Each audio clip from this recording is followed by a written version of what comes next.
The moment of creation is a form of magic, where an off becomes an on, a zero becomes a one, then another, and another, until, deep in the complexity, you discover order, speed, reliability, power. Experience the WD Black NVMe SSD.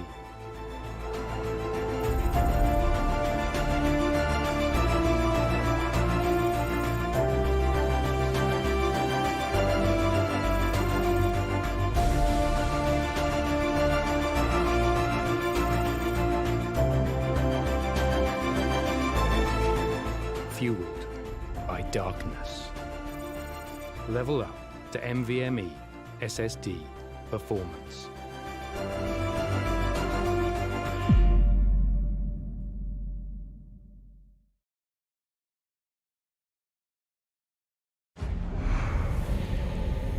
Numerous forces aimed at the Earth.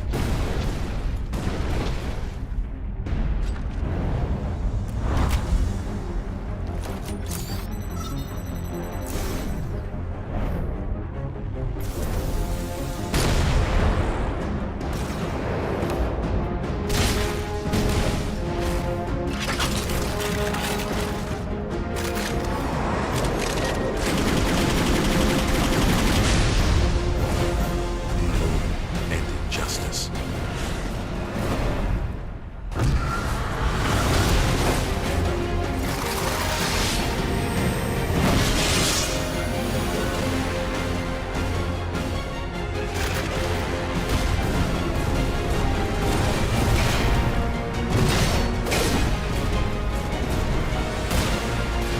Let the glorious battle begin.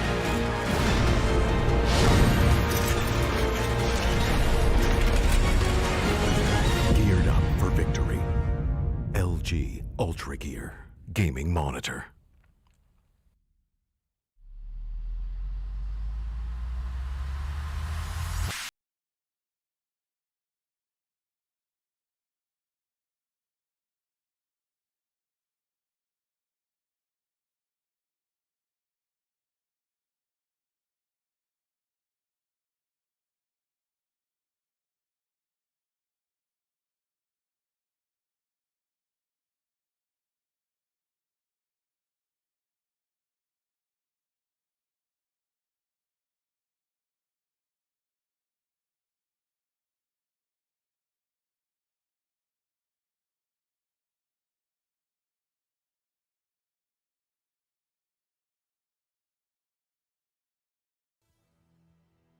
Alrighty then, ladies and gentlemen, welcome back to the W Black the Esports Club League for Rainbow Six Siege Season 4, powered by LG Ultra Gear in association with AC5 and Zote Gaming and Games The Shop. I'm your host, Blackjack. Joining me is my co-host, Ham and Foxy, as we are here for the fourth day of Division 1, ladies and gentlemen. We've got two games for you on stream today. The game between Vector Sports and Esamurai Rainbow Six Siege. That's what their name actually is. We just have to short it down to Esamurai Esports because the Rainbow Six's character limit, the custom match creation character limit, won't allow that many letters. But ESM will be taking on Vector Sports on the map of Clubhouse it is, once again. And when it comes to Clubhouse, of course, we saw this map come out between the match of ESM and Deimos Force yesterday, where, in a very surprising turn of events, Esamurai Esports took Deimos Force by storm 7-0 on Clubhouse. Vector Sports, they played Reckoning Esports in an offline game, unfortunately, right at the end of the day, of course. And after everything was said and done, if I can just find it, there we go. Reckoning Esports beat Vector Sports 7-2. Once again, on Clubhouse. So Clubhouse is a map both of these teams are returning to. However, ESM will be on a bit of a high after that wonderful performance they pulled out yesterday. Vector Sports, not so much. They definitely need to pull themselves up just a little bit. But will they be able to is the real question today. Foxy, how do you feel on this fine evening? I feel amazing, Blackjack. We're gotta give them that. And just like you said, a very good introduction to the match. And cannot really add anything more because The way things are looking at right now, ESM sitting on the third spot, while we see Vector Sports not exactly having a great time. Only one match that they've got on board out of the 4 that they've played. It puts them on the 7th position. Mind you, the one match that they won was obviously against just a sec. All right, yeah, it was against Reckoning Esports. So that was yesterday. They won that 7-2. It's really good display of skill from them. But we're here into the matchup, and there's going to be Clubhouse once again, as we'll be in on the Division 1 day 4. Without further ado, the match will be live, and Clubhouse is coming right on your screens right now. There you go. We'll be seeing Vector Sports come out with the defensive side. That means they'll be the ones to go for the ban first. And it's going to be an attacker ban. So let's see. Maybe a Maverick or a Thatcher. That's very standard this one. A Capita as well. There you go. A Maverick ban comes out. Very standard. Nothing new over here. But most definitely, I'll be interested to see the kind of defensive bans that come out from both these teams. You know, it's been a while since we've seen some bizarre bans come out. But then again, it's Division 1. Nobody wants to take chances, you know. We've seen the Capita ban come on, all right, from the side of Esamurai Esports. Nothing new. Once again, like I said, it's either the Maverick, the Thatcher, the Capita.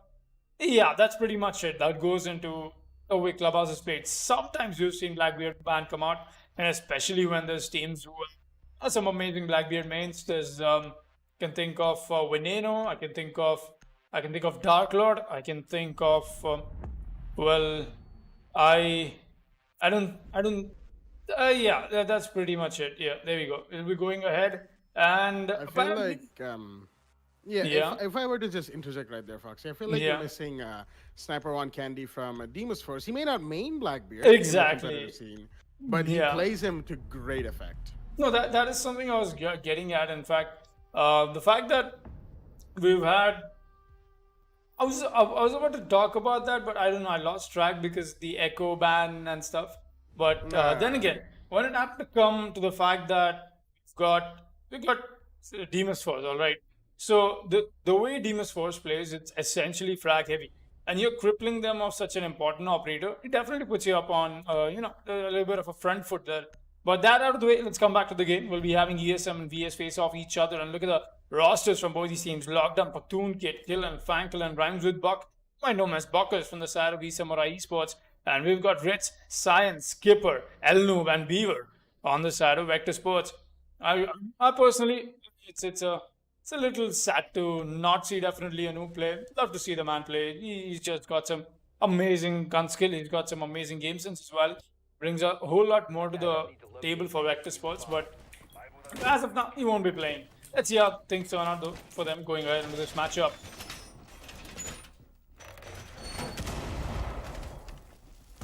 There you go. Rich is going to come up with the Bandit. We've got Cyan on the Rook as well. And very interesting. Cyan playing the Rook and not the Dog though. Alright. I really don't see the emphasis. Alright. Anybody could just let me know what's the turnaround of picking a Rook over a Dog. I would love to know, because at least in my understanding, Dog happens to offer much more utility, you know. He's got the deployable cam, he's got the barbed wires, in fact. But now I think Rook has them as well, right? And more than that, he's got a sim pistol, so it's all the while more dynamic, more. Oh boy, spawn peek from Sign. That's exactly why he picked the Rook. A really good pick. Indeed, Fact is gonna get taken out very early into the matchup. That is very well done from the side of Cyan. A very early entry frag. Whoa, all right, Elnoob is gonna get another. Paktoon Kids takes the fall, and that's two attackers already taken out, and that's the third. What? What is going on? Vector Sports is playing terrorist stunt against ESM, but here's Rhymes with Buck is going to get a frag for himself. A nice shot indeed. A good track onto the head of Skipper there. The Jaeger takes the fall. A 2 versus 4 established very early on. We've not even hit the 2-minute mark. What is going on? Oh, that's unfortunate. No, actually you meant to do that. I've seen people put that drone up and above. You know, you have a whole lot more headspace, but it's not something that simple. The Hibana comes out. He's going to go onto the CC window. CC window once again. Ritz is still sticking the bandit trick. He's got nothing to worry about. Zero things that he's got to worry about, because there's no way the breach is going down now without the thermite. And Yeah, I mean, definitely the Hibana is still into play, but I doubt that because so much of emphasis in terms of how things have been so far for Vector Sports, making sure that all the utility being deployed already. And I think it's essentially going to be like this until until the timer ticks down, until ESM makes the push. It's going to be a very stale round in terms of how the killing goes down. And well, no essentially now that I think about it, will killing go down or not? Gonna go in with some drone works being done, and that's the Witchel he spotted. There's no reinforcement fall back to that. Means the hardwall is the only support or cover that the Witchel will have to look out for. Rhymes with Bog downstairs, trying to find the C4 play that is being made from Beaver, I believe that is. The Beaver who's down below. Oh, yes, it is. He's got the C4 pre-plays already. The moment Killen walks in, he's a dead man. But here's the C4 trigger already taken out. Rhymes with Buck is going to get that frag. That means even if the C4 is still into play, it's not going to matter. And Killen waiting to make the push. Anytime now, he's given away his position. Rhymes with Buck is the man with the diffuser, in fact. And now he's trying to creep up. There's no Legion to worry about. That means the position will not be given away. It's essentially all under the Witchel who's got to spot the Hibana, but the Hibana is looking away the wrong time. Oh boy, he takes a lot of shots, but he'll still be able to get inside side. But there's a frag from the Bandit, and there's the finisher from the Witchel as well. Elno to finish things off for Vector Sports as ESM. Not looking great, not looking strong, not expecting this kind of aggression from Vector Sports, as it was essentially a good night start of the round of this match today, Division 1, Day 4.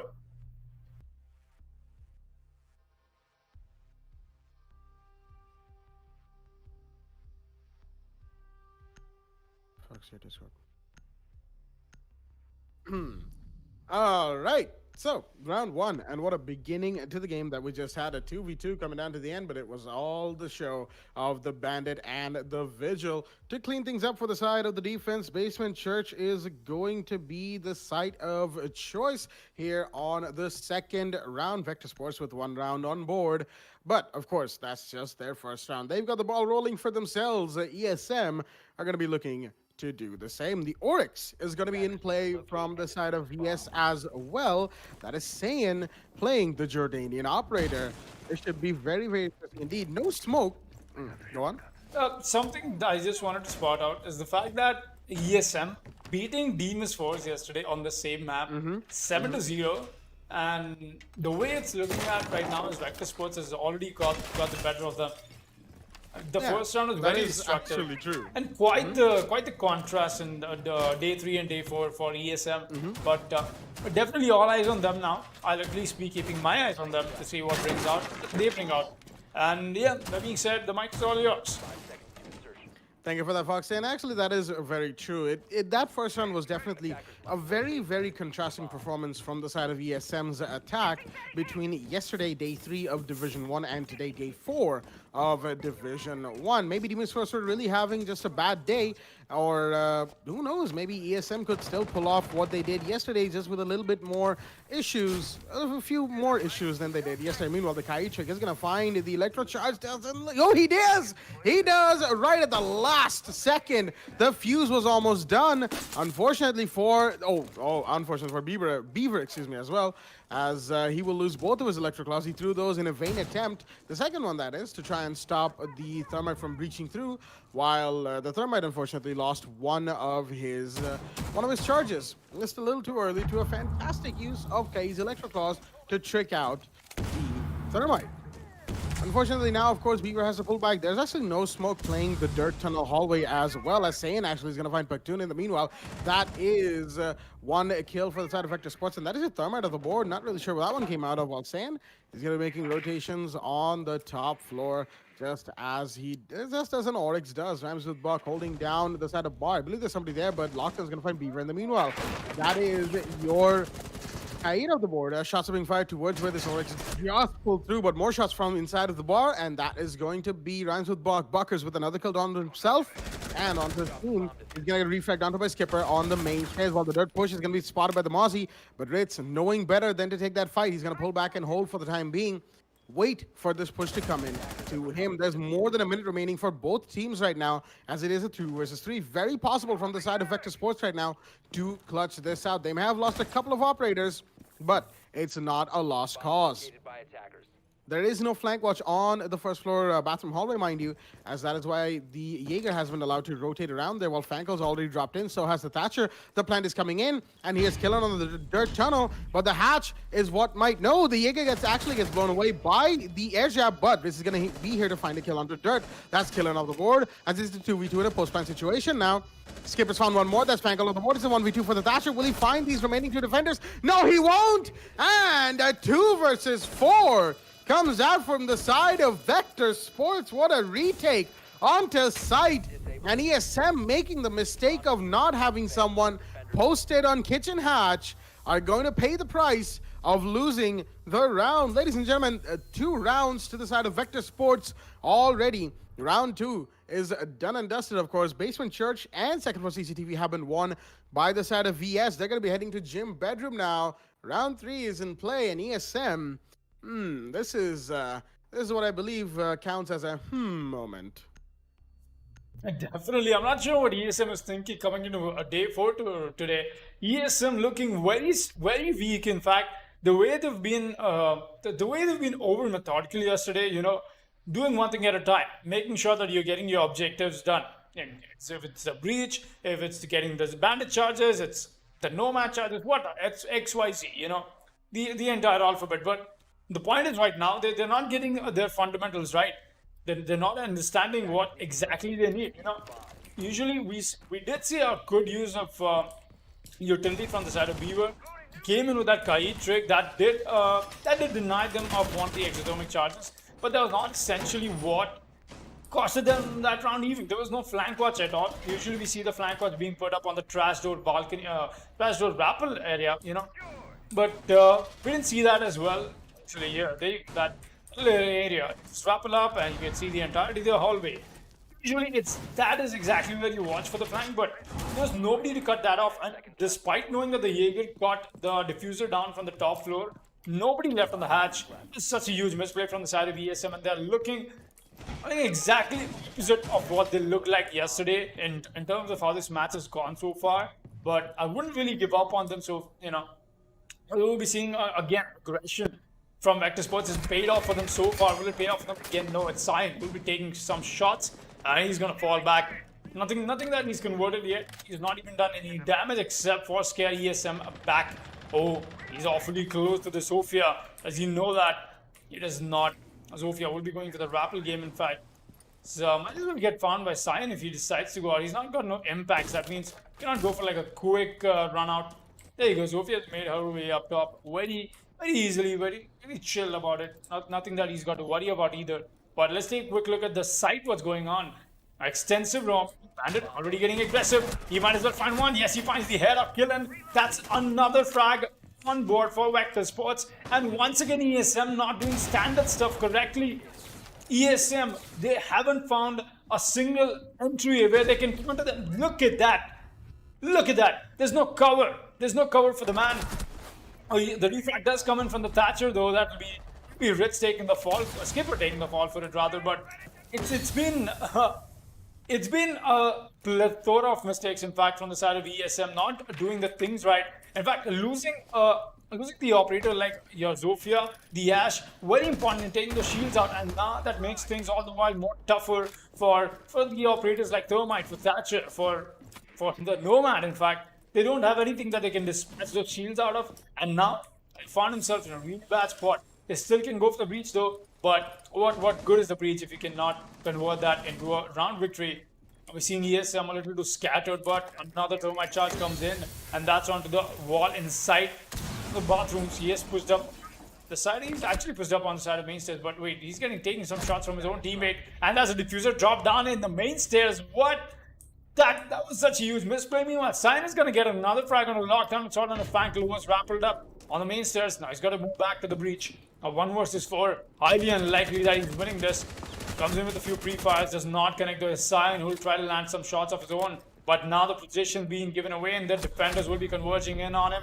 They don't even need to, because Zell Noob with the SMG 11 plays. Vector Sports are putting another round on board on defense, of being very random, very aggressive, and beating ESM, stopping ESM right there, right dead in their tracks. In fact, it's not looking like the ESM we knew. It's what a contrast of match that we're getting to see today. And mind you, ESM beat Deimos for 7-0 yesterday while they started off on attack. You know, it's not like they started off on defense yesterday. No, they were the ones on attack. Yesterday as well, today as well. But yesterday the scoreline on their favor was 7-0, and today we're going to round 4 while in the favor of Esports 3-0.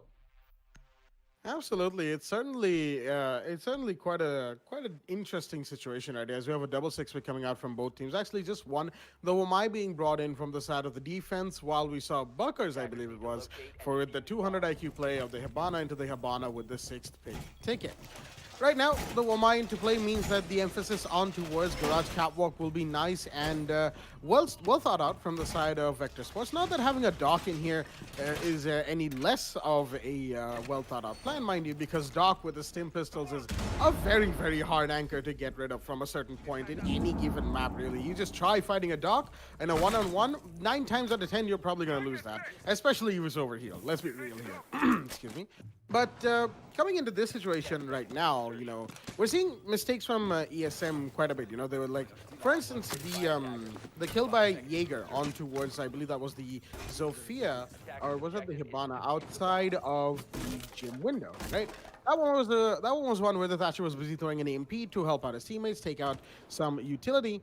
But unfortunately, the peek from the Jaeger happened to come in at just the right time, which was a little unlucky, yes, but you know. It also has to be considered like 2 flashbangs in, the ADS was burnt. He could have potentially held it down before going for something more, as we have Saiyan on the first floor.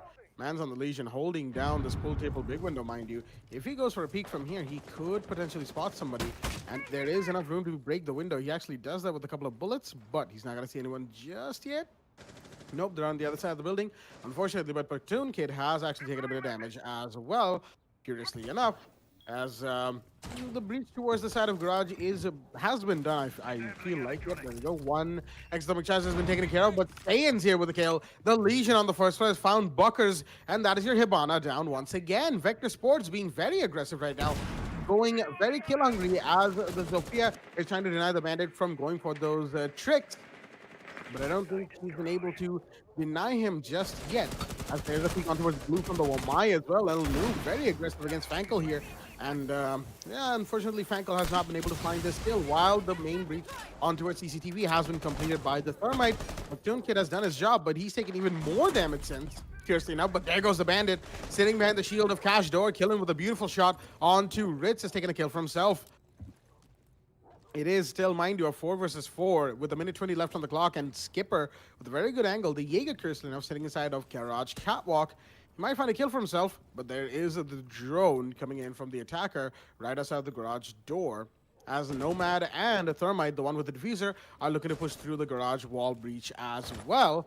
This could be a good take on towards Catwalk if they're able to make it count, mind you. Skipper's being spotted by the drone that's next to him, but Fankel's found Saiyan in the meanwhile. That's a Legion who was on the roam off the board, but El Noob on the main door push. Unfortunately, shooting has given away his position, but there's a vertical angle here that's in play. And oh, what a connect from Beaver! The one tap, but Skipper's gonna go down. In the meanwhile, that means the Garage Catwalk hold has been forfeited from the side of Vector Sports, and it's a 2v3 all down to El Noob and Beaver. The Zofia knows exactly where the Wamai is hiding, mind you. She's gonna go in for the peek. Yes, she is. The pre-fire's in and the kill's in as well. It's all down to the Cade in a 1v2. He's found one, but he won't be finding any more, unfortunately, as ESM will be the ones to finally put a round on board for themselves. Round 4 goes to them, and it is 3-1 going into round 5.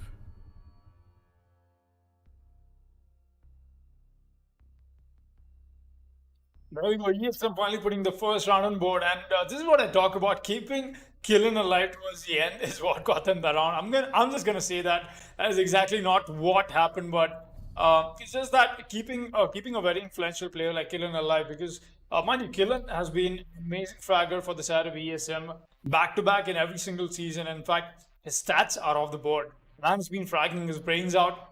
And look at that. We'll be taking a quick look at the scoreboard as well. Killen getting only 1 round to perform before this year on 0 frags. Look at that. He's got 3 frags in this round and very influential as well. Vector Sports, looks like finally ESM has got themselves a little bit of a look around, or a turnaround to the way that they're approaching this map, and the way they're approaching the defense of Vector Sports. trying to cut that through. But I wouldn't really say this. Vector Sports, they're not essentially winning the way usually you see clubhouse wins go. It's with so much denial, so many impact tricks, so much more extra denial to that, and keep adding more denial until you win. So you know, where clubhouse is played, there's so many hatches you got to breach, and in fact, but there's always so much breach potential on this map, no matter what side it is. And that's what makes it all the while more difficult for the attackers, because so much more work, so much more utility that you have to spend. That's not the case. Vector Sports has been fragging the brains out themselves, and Silent actually brought the shotgun in the LR.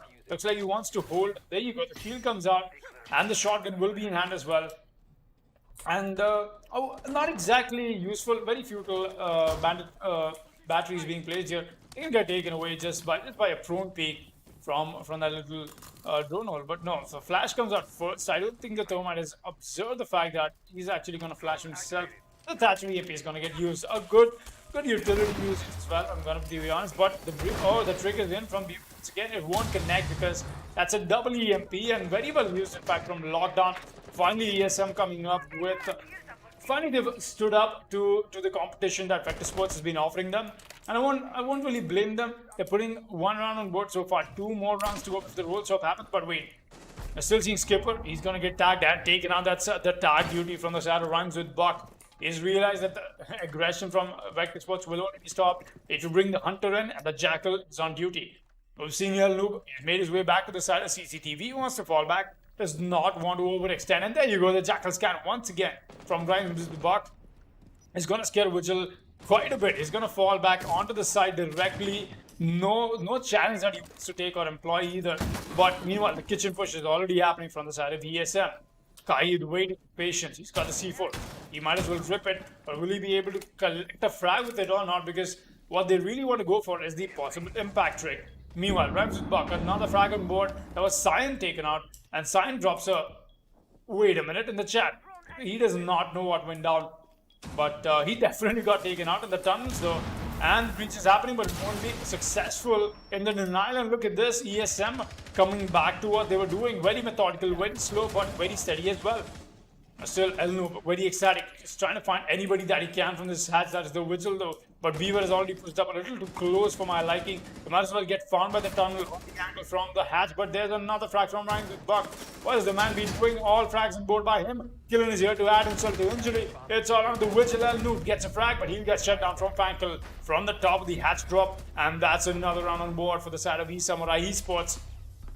Look at that. Amazingly well done from the attack once again. Whoa, all right. A Spider-Man jump, in fact, from the Nomad. But really well done for the side of Esamurai Esports. And even if they walk in to round 7 with a 3-3, it's still a victory for them.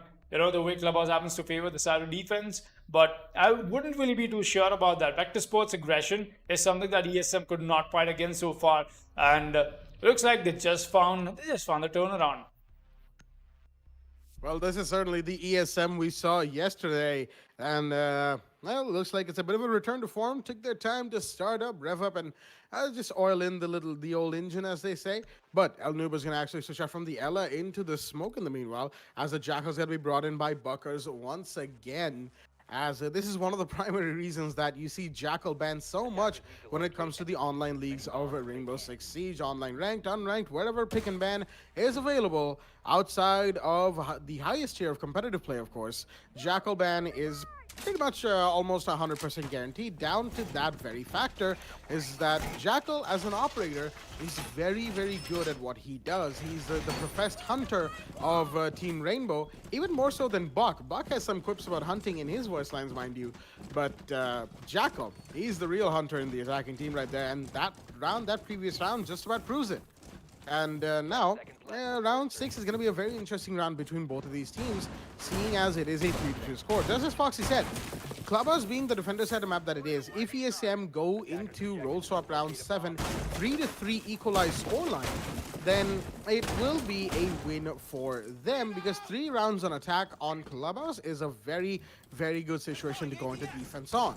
Vector Sports, in the meanwhile, they'll definitely want to put themselves on a 4-2 going into roll swap, of course, if they are able to. But if they're not, then they'll be in a bit of trouble right there. Buckers once again towards the side of garage. He's got to find those footprints, and he's already going to do that. That is the smoke. Unfortunately, that may just end up being a scan wasted, at least for the time being, because the smoke, we all know where he's going to be sitting, right by sight inside of the dirt tunnel behind a shield. The dirt push is coming in from the side of the attack as well, but once again, Saiyans here with the clash this time. The SPSMG peeking the drone. Actually, he's gonna plant himself against it, as he was gonna retrieve his electrical. In the meanwhile, throw it back down, but I think it's a double EMP from the side of the attack. Yes, it is. And the clash has to make his way back. He's extended his shield, mind you, just to protect himself. Saiyan, gotta be careful right there. He tried to do that 200 IQ strat that we saw in Pro League a few days ago. But not a few days after, a few weeks ago this one. But still, unfortunately, planting himself against the drone hole didn't quite work out. He's led them back to the Kaid. Mind you, the TCSG is firing away, but the Thatcher's very close. One more EMP could very well disable the shield of this British operator, the Clash that is. But Beaver with the TCSG right behind, he's going to see him. Yes, he is, but of course, Thatcher has gotten away. For the time being, the dirt push has been stalled quite well by Saiyan, mind you, with Beaver just shooting around back there, scaring the attackers from going for the speed. But the Jackal's going to be spotted, but no, Beaver's actually going to be down. That's Buckers once again with a beautiful play, as now it's the Clash all alone, as Beaver's going to get confirmed onto by Buckers. Once again, the Jackal in play, as the Zophia's concussiveness are going to be doing quick work of the Clash. Meanwhile, Ritz has found Fankel, but El Noob goes down to Buckers again. That is the Clash support taken out, and will the Clash be taken out as well? She's pulling back for the time being, and he's gone to the turnaround, and he actually gets it, Saiyan, with the 360. Well, the 180 really, but regardless, the whirly-turly between the Jackal and the Clash, Saiyan wins that gunfight. The Sophia now very apprehensive of cover coming in for the Clash, but it's not going to, as Saiyan unfortunately has been left all alone to deal with it. He's going to go for the turnaround again. The turtle is in. The SPSMG is going to find one more. A double kill for the Clash as the Thermite goes down inside his sight. And ESM not looking that great. It's all down to lockdown. The last man standing on the main stairs. The Thatcher alone with his AR-33, no EMPs in hand. He's going to be facing a lot of opposition, and the kill will be confirmed by the Jaeger, who was sitting prone on the main stairs door. Skipper with the finisher onto the side of ESM, and Vector Sports are going to be able to stop the side of ESM going into roll swap 3-3. No, that's not what we're doing. We are 4-2 in favor of VS in roll swap. Oh boy, that was amazingly well done from the Clash. Saiyan coming alive with the shield plays. That was so nice. It was so good to watch. In fact, the entirety of the round went through in that tunnel.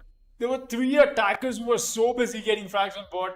Obviously, there was a few lives lost in there as well. Beaver and somebody else from BS also took the fall for it.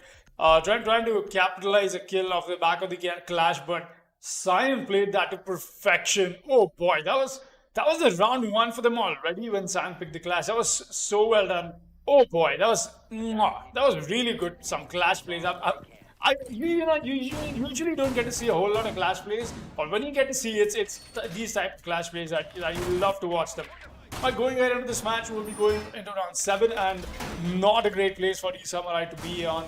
But they can still make it happen, It's 2 rounds for them, yeah, they can still make it happen. But here's the deal. They might as well be able to do those 2 rounds, because if Vector Sports gets 2 rounds on board, they'll be the ones to go to match point.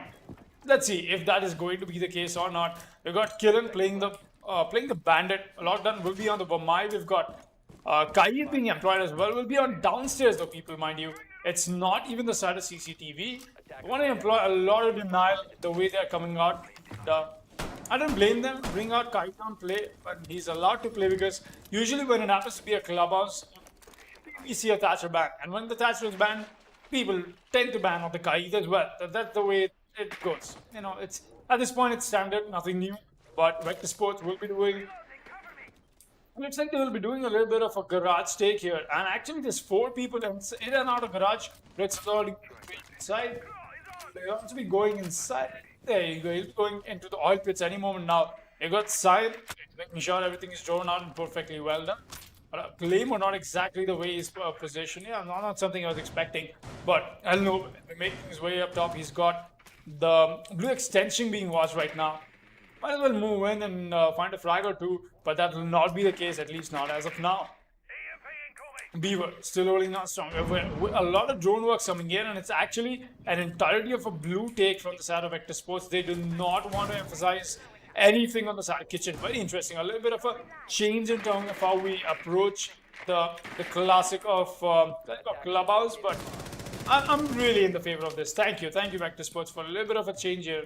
And it's happening right now. They want to go for the all right. The hatch breach actually got Kai trick.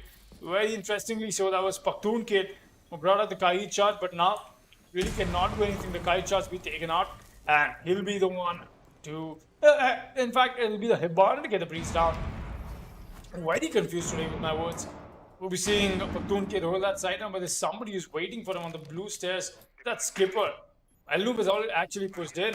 They want to go for the church breach. Wait, this is going really in the favor of Vector Sports. They're being very quick. Only 1 minute left. There's no damage done in terms of denial as well. They're getting everything that they want to get done. The solo wall reinforcement working in the favor of the attackers as well. This is looking not so good for the side of Esamurai the way it looks as of now. But there you go. First frag hit from Beaver. That's going to be one. Elnoop is going to drop another. Does he find one more? Yes, that's Skipper down. The Bandit will take the point as well. It's a clean up and a flawless run from Vector Sports. Exactly what I was talking about. It's looking really great for Vector Sports because this is something I was very scared of, and that's exactly what happened. ESM not anticipating them, not stopping Vector Sports, dead in their tracks. Vector Sports knew exactly what to do, and they made ESM. They essentially made that situation for ESM a fish in a barrel moment. There's no escape, and that was Vector Sports putting another round on board, 1 round away from match point. And what an execute to secure round 7 rolls up for yourselves. Hats off to Vector Sports right there. Just like Foxy said, the perfect use of a proverb, fish in a barrel for the side of ESM. Unfortunate for them, but there was just too much happening at the same time. The bodies were dropped, and by the time they knew who was where and what was happening, it was all over.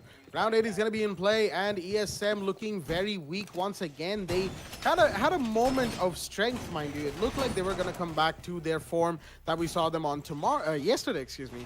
But it just hasn't been their day whatsoever. And now Vector Sports are they're 1 round away from match point, 5-2 in their favor, and this game has very much been theirs so far. Again, 1 round away from match point, 2 rounds away from a victory. ESM 3 rounds away from an equalizer. And this was a similar situation that Virtual 5 Esports found themselves in against Reckoning on round 8 as well yesterday on the map of Coastline, wherein V5 made a beautiful comeback and ended up winning on maximum overtime. We've seen matches like this before. We saw one that Vector Sports happened to participate on way back. I believe that was season 2 against Never Diamonds. And that game is, I'm pretty sure a lot of our viewers still remember that game from a victory for VS. They've done it before, but they were on the deficit in that game. Today, they're in the lead. And I'm pretty sure they would like to hold on to that lead as round 8 is going to be in play, excuse me. And once again, we're going to have that little bit of a stalemate where the attackers, pretty much all of them are focused on droning, getting into position, getting their utilities ready, set to rumble. As Lockdown, in the meanwhile, is going to be making sure that the Bandit can make a quick exit towards the red hallway by the metal stairs if he needs to. That's Killen right here. But Killen, of course, is going to be busy bandit tricking in the meanwhile. No one mind you, but with the Capita ban in play, there's not exactly much that can be done from the side of the CCTV window, especially with the way the smoke's watching. Zophia's... oh, actually, was that... Nope, actually, he will get it. Never mind. I was about to say that he might have put it on the wrong wall, but the Bandit battery is still going to get the first exothermic charge. Beaver, unfortunately, not being able to do what he needed to do, as a Killen has been allowed to sit here for a long time. But San's going to find one that rhymes with Buck. That is Bucker's the smoke actually off the board. And that's going to force Bandit away from the side of the CC wall because, of course, there's not much cover left for him. Although I don't think the main breaches are gonna happen. It still could from Beaver. I'm not sure. Oh, he actually did have another exit time charge. So no garage wall breach from the side of the attackers. Vector Sports want to go straight onto site, and they're gonna be doing exactly that. The Repel's gonna be in, so is the Thatcher on the balcony area, but it's being watched by Wamai, mind you. The man with the magnets is holding it down for the side of ESM. Paktoon Kid, that is. Fanko by Garage. It's a pretty straightforward hold from the side of ESM using the Gora shields and Wamai's own deployable shield to great effect. But how long will it last? We've got the veteran push coming in from the side of Vector Sports. The Ash pushing in along with, of course, our fellow operators as they might just meet the bandit any second now. The logistics wall is going to be opened by Spain. The man's opened it, and Killen is pulled back as Jones is spotting exactly where he is. Shots are being fired, and ooh, that's a lot of damage.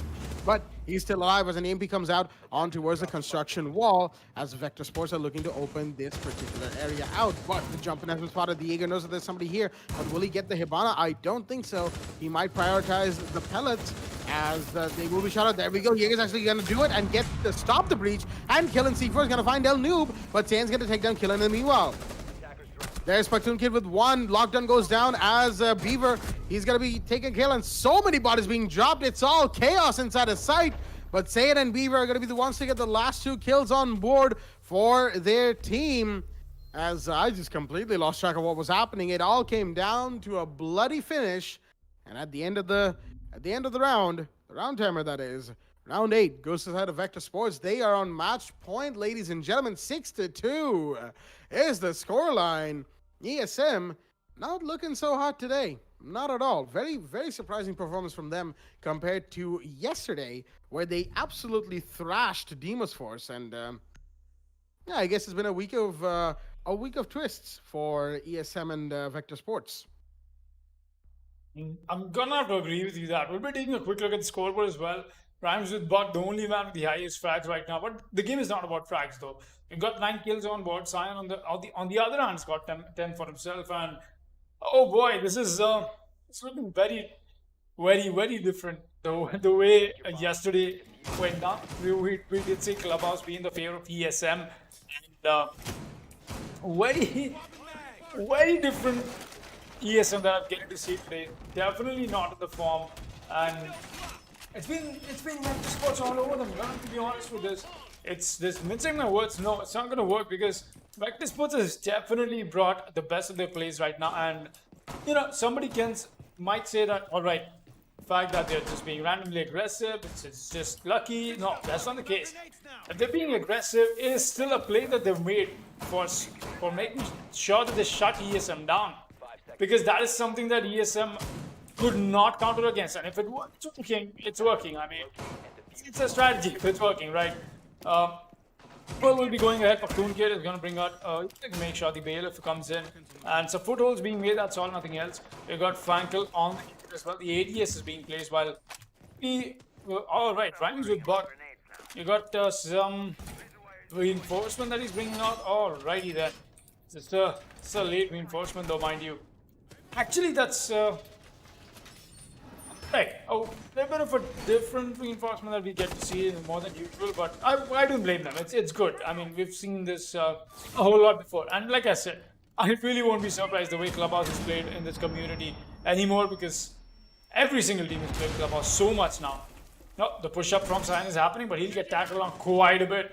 That's essentially only one speed. I think some really good turnaround from Lockdown though. Just have to do quickly slide it into that doorway and also make sure he tagged Cyan on this way. That's alright. Cyan's still trying to find a kill though. He's not going to do that because the breach has already happened and the defenders have moved back. Playing on the back foot now. You got the alibi, and there you go. Lockdown has made his way back as well. The foot can get spotted, but he's going to be peeking head first on this doorway. Proximity alarms are sounding off in the distance, but there's the Jaeger who's actually playing inside. He's actually got a nice angle from logistics. He might as well be able to convert this into something useful. No, he's going to fall back the hallway. We got Alu meanwhile already getting himself a frag. And alright, look at that. Own peek, in fact, from Skipper is going to claim the life. And there you go, ESM not able to fight against the aggression from Vector Sports. There might be another frag. Yes, that is. What is ESM doing? He's getting obliterated. That is exactly what they're doing. But there's a reverse weapon from Cyan. There's a shutdown from Lockdown. A nice shot. Will he be able to find one more? No, he's not expecting that. But now he knows where Cyan is playing. Plan is already going down. Does he heal this? It's in. It's perfectly enough to not give him the line of sight, but the push-up has already happened for Zofia. It's a 1 versus 4 now, where Skillen, the man, has to make some plays. He's going to move up main stairs. Does he find the Zofia? It'll be the Zofia to find him, and that's a shutdown. That's Vector Sports finishing up today's match on the match 1 for today, or day 4, in fact. And what a play from Vector Sports. We usually don't see this, but more to the contrast is the fact that a very, very disheartening loss for ESM after yesterday's performance in Clubhouse.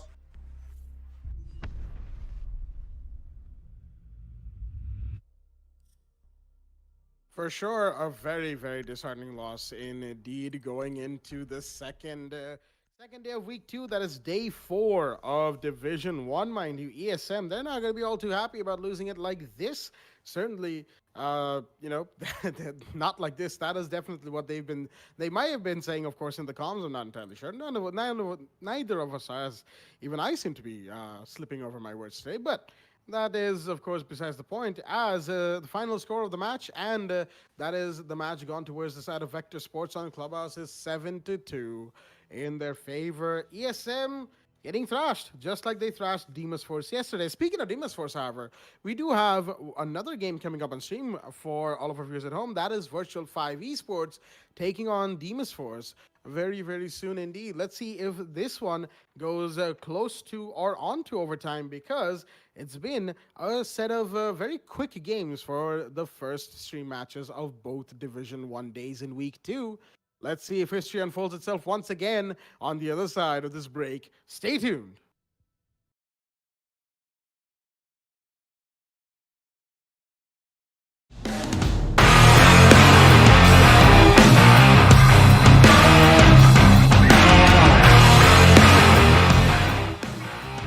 A huge gap.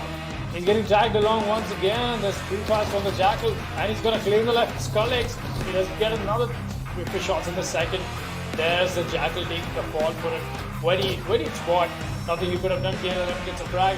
Oh, that is Mischief getting a frag. In fact, that was Caveman who got a frag indeed.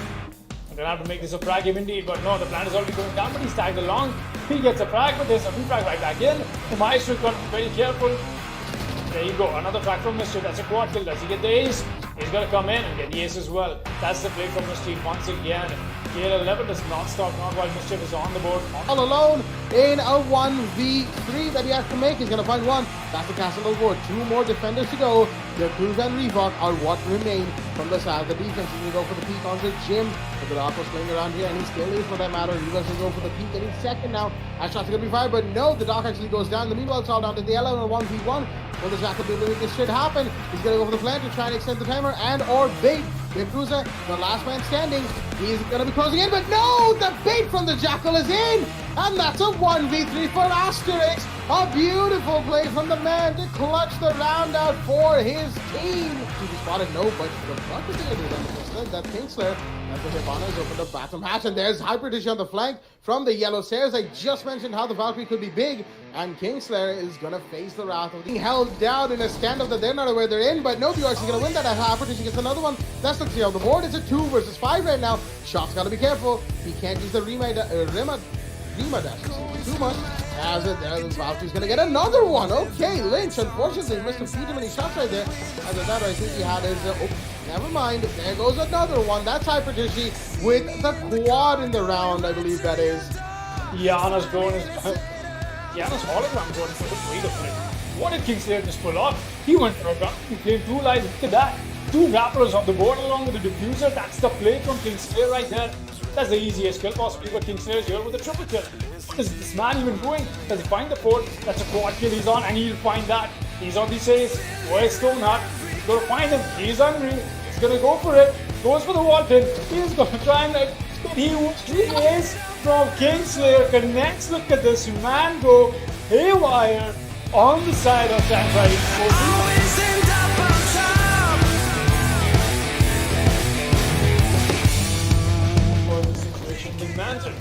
Next up, meanwhile, another frag, the aggressive effort. Oh, what a shot from Nexus. He's going to drop the head of 3 kills from the same angle that flicked onto Dark Lord. there.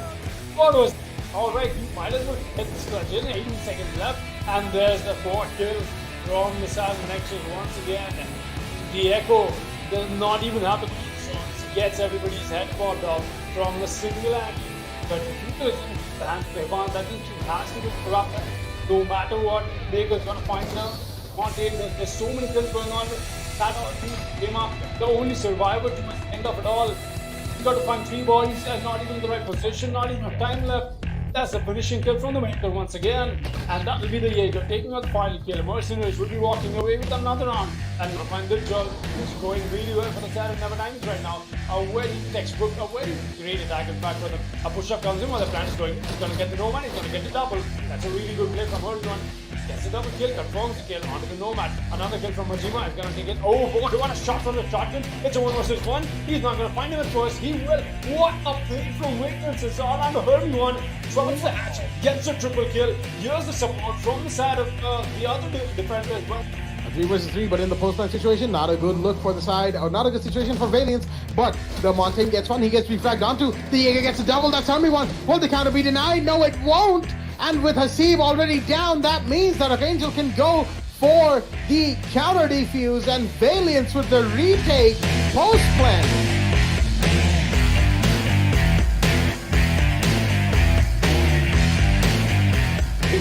Able to make it out of here or not. Now spot Sparko, get that frag as well. Good shot onto him. Can he find 3 more? Clear question. Jaeger being about. That's it. Oh, the head just gets spotted out. He might as well get a tap on him. Oh, he tries to go for the tap, but it's not connected. Nice observation from Nasty over here. He gets that anyway. Look at that shot from him. The Jaeger. He gets a triple. What is going on? It's all down to beat all of a sudden. In a 1 versus 1 that he's got to clutch out. He's got to go for the plan. He knows that, but he's going to hear the drop. Pistol in hand. He's going to get the C1.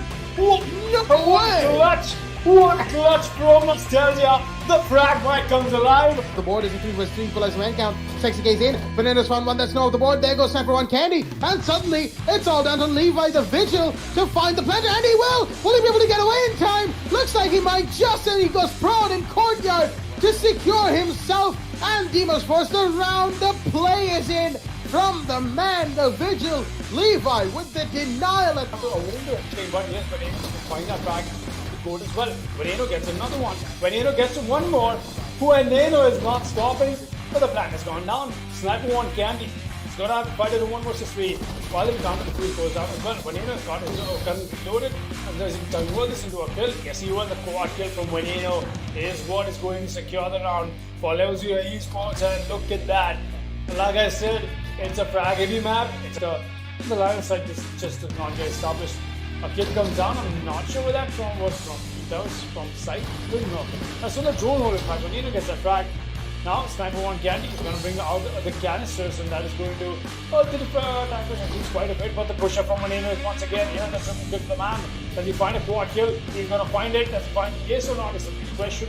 Whereas Father just playing Veneno and waiting. He's hungry, but he's going to be found by the Hibana. Actually, Veneno finds that somehow. What? The Hibana took the fall, and it was Veneno winning that. Alright, the ace from Veneno comes in.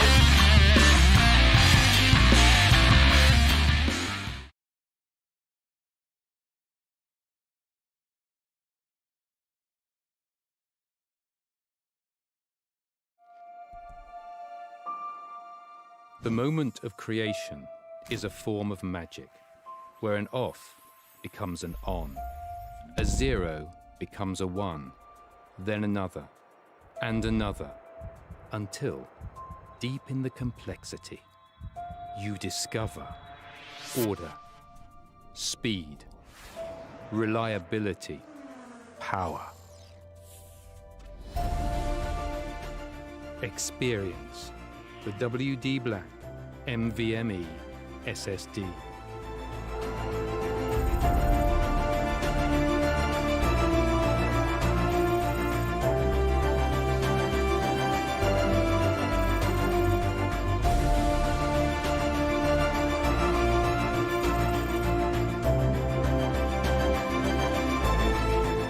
Fueled by darkness. Level up to NVMe SSD performance.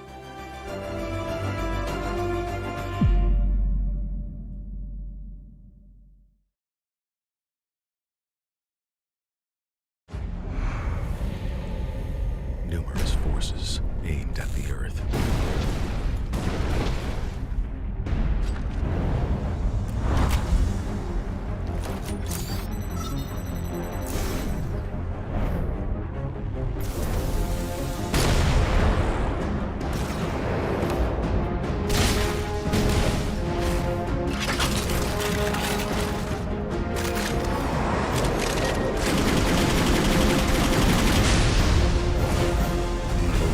And injustice.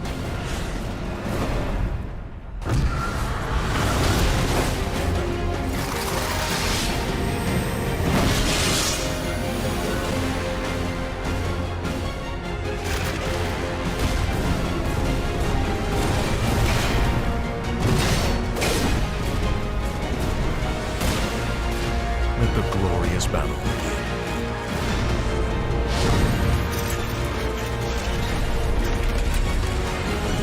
Geared up for victory. LG Ultra Gear Gaming Monitor.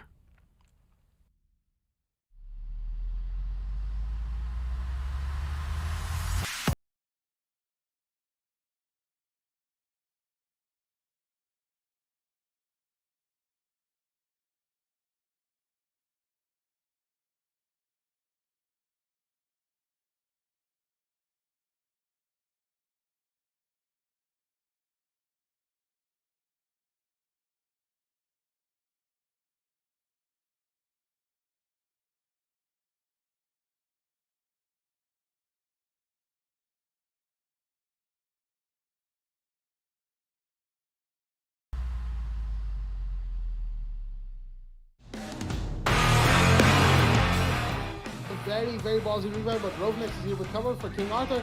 But there's a bandage trying to put onto the IQ. And he's gonna find another one. Will he find the third? Sophia's inside of logistics right now. And yes, the kill is confirmed. A triple kill for Vinitaus. As Marksman is gonna find fun in the meanwhile. But I believe that was the fusion drop inside of construction. And Vinitaus is just gonna be holding down for the meanwhile. It's a 3v2. All done the Marksman at play against Leo Tazu and Vinitaus. Oh, the shots are fired, and the Nomad will go down to a quad kill by Venetaus, and more shots are being fired. I believe that's Umai fighting the Hibana, so I have an idea at least. And the Bandit should go for the speak any second. Oh, yes, he will, and the kill is confirmed! Venetaus with the ace for Sage Elite. The man really came alive in this round. And Here because he's exposed on one angle, which is quite surprising. It's quite impressive to see, and whoa, that's a really great shot there from Extend taking out Hussein. The pings are being spot on, and the push is coming in from the Nomad, and he'll eventually get the head of Wamai, and he will eventually get a double kill. Going with Micro C4, he can be able to use it once from surprise, but it doesn't work out. Abid, triple kill. He is on a roll here, but he won't be that much because he is the only operator remaining currently, and he needs to clutch this one out on a vulnerable situation. He still needs to know that there are two players who's currently situated from the bakery. He sees the head, and he'll eventually take a vid and gets a quad kill. Just Noctis remaining here.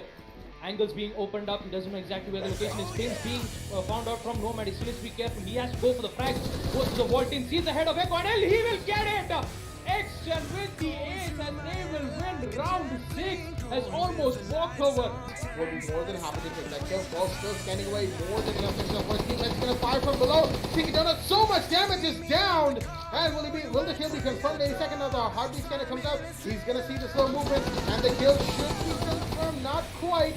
Spaceman, you're very close to taking the Ash out, and if Seeking Donor goes down now, then Darkness Esports will be in a back position, but shots are fired from Diego. What a headshot from Spaceman! He's gonna confirm while the revive is coming off. 3, will it be spotted on the side? He got shots are fired, but no, the UMP will win. Next is his position, and the Thermite seems to peak.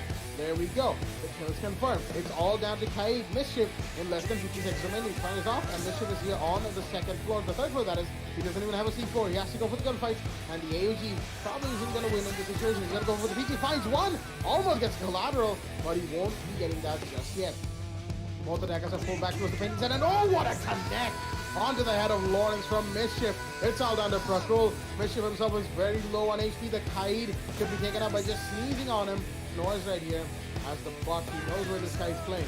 The running from the Kaid is given his position, but no! The clutch is confirmed by Mischief.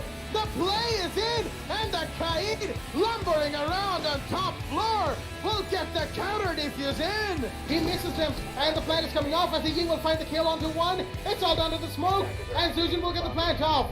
There is the kill from Ovidvi onto Gypsy, as it's now 1v2. Make that 1v1. The smoke is here for the clutch. He might just be able to find it. The last attacker towards the side of Red Stairs. That is Jinx. It's between Jinx and Ovidvi. The SMG-11 versus the Type 89. Will the shotgun come up from the smoke? He's going for the angle from the Heaven has drop. Will he see the Hibana? Will the Hibana see him? He's going to go back to his diffuser. Try and bait it out with a counter defuse. Or will he stick it? No, he's baiting it. The Hibana doesn't push, but he's going to be seen! And Ovidvi with the triple kill clutch is going to get the round for the side of Dauntless Esports. That is not a play you want to be making. I'm not sure if that's the right thought process, but no, there he goes. Peter is going to find Sophia. I'm going to find the frag and Sonic exchanging some shots here. I think he's trying to go for the bandit tricks that are stopping him, but there you go. The quick peek comes in once again from Spaceman. That is the frag that the one we needed. So the drop down comes in from, well, like I said, it's essentially 2 versus 1, and now Spaceman comes in with the C4 next. Well done, Thunder goes down. He's sticking the plant, he's not getting off of it, mind you. That means the post-match situation, but no, Spaceman is going to back you off quite a bit. He's not going to find the frag. He will indeed. That's again the rivalry with the plays. Once again from the side of Spaceman, that is what is going to secure almost walkover. Another round on board. Has not made a rotate that they needed to. Smokes are going to come out from the gridlock as the push is going to happen towards the Visa Rover. Will they be able to find him? The Maestro's here. Will he find one? No, he gets taken out. Instead, the Thatcher was at gunfight. Meanwhile, Kingstar got Keo. That is the diffuser drop, but the plan is still happening. Will he find him? Yes, he will! The denial is in. The Jaeger shooting through the smoke is going to connect onto the planter. And as the gridlock goes down for Rios, but that is, of course, at the end of the round, as CSK is going to be taken out. He was trying to come in, but there was a peek from Yellow Stairs. Meanwhile, there is a Sonic. That is the man on Yellow Stairs with the diffuser. The pulse is very close to him, but so is the Thermite, of course. Will they find the pulse? I don't think they have. Kyo's going to find Kingstar. Meanwhile, that is the pulse down. It's all under Lynch once again. Can he see the plant? He sees the hands, and he gets the down just in time! The Maestro with the evil eye doing it again! And oh dear me, veterans on the attack will be kicking themselves this time.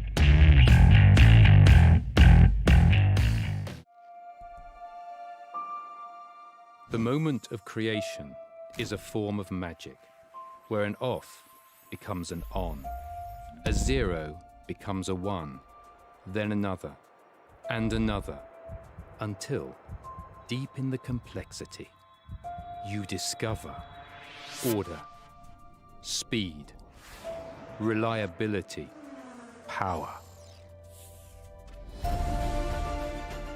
Experience the WD Black NVMe SSD.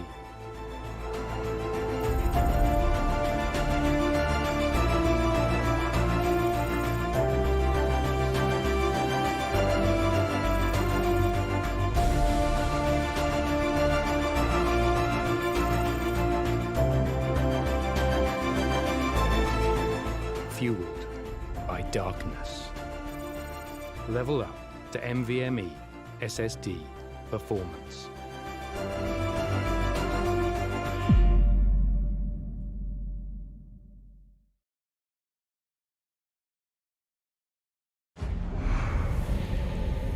Numerous forces aimed at the Earth.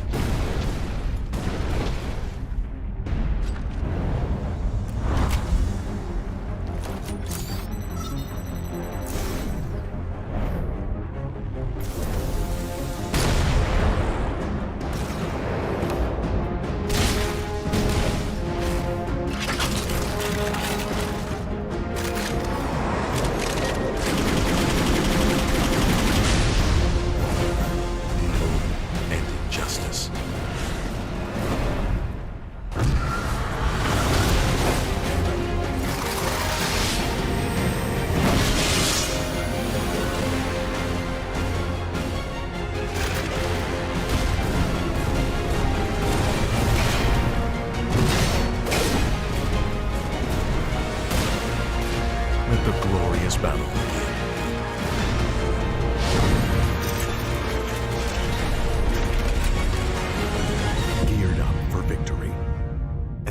LG Ultra Gear Gaming Monitor.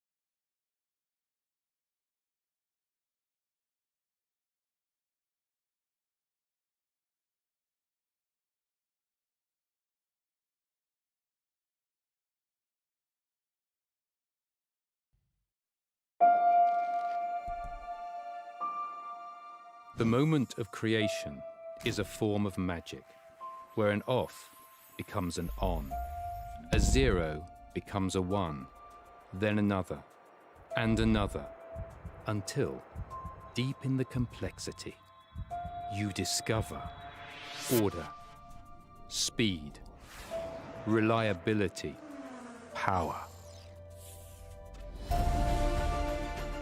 Experience the WD Black NVMe SSD.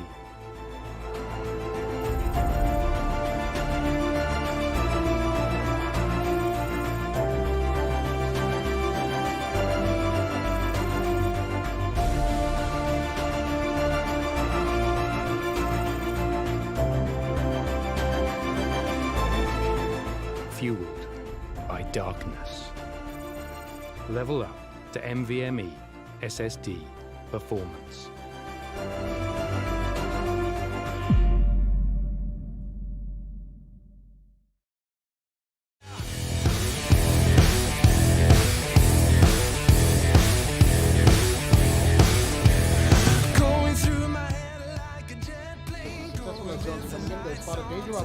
Playing on the eastern stairs. Yes, he's coming for the peak, but no, he's going to make some shots. Deimos with the shotgun, he takes it out, but no, he's not going to inflict any damage whatsoever. As Aussie gets another one, that is Skalaki. He's left Deimos down. He will get the Jaeger. That is never put it off the board, and the Ash is coming alive with 2 minute response by Esamurai. Deimos goes down finally, and Aussie finds another one. That's a quad kill for the man, and he is going absolutely crazy inside the side. Zin is down. Flickshot is here to get one. That is Saqib off the board. No more C4s in play, but here's the gun of Flickshot coming in. The commander claims one line, but Kingslayer gets a double kill. He's going to deny the planter. Yes, he will. That's a quad kill for Flickshot. Does he get the ace is the real question right now. Kingslayer, the highest fragger of the entire division, is up against a clutch that Flickshot has to make happen. The ace, in fact, for the man. The Mozzie has to be very careful about he intends to peek this. Only 5 seconds left. Will Kingslayer pull this off? He's not gotten off the plan, and Flickshot gets the ace. Back full freeze. Blackjack, do you mind taking this one for just a second? Absolutely. Also going to go for a big runner right. He's going to knife one. Will he fight two? Yes, he will. Will he fight three? Yes, he will. What a play from the Bandit to shut down Team Super on the kitchen half.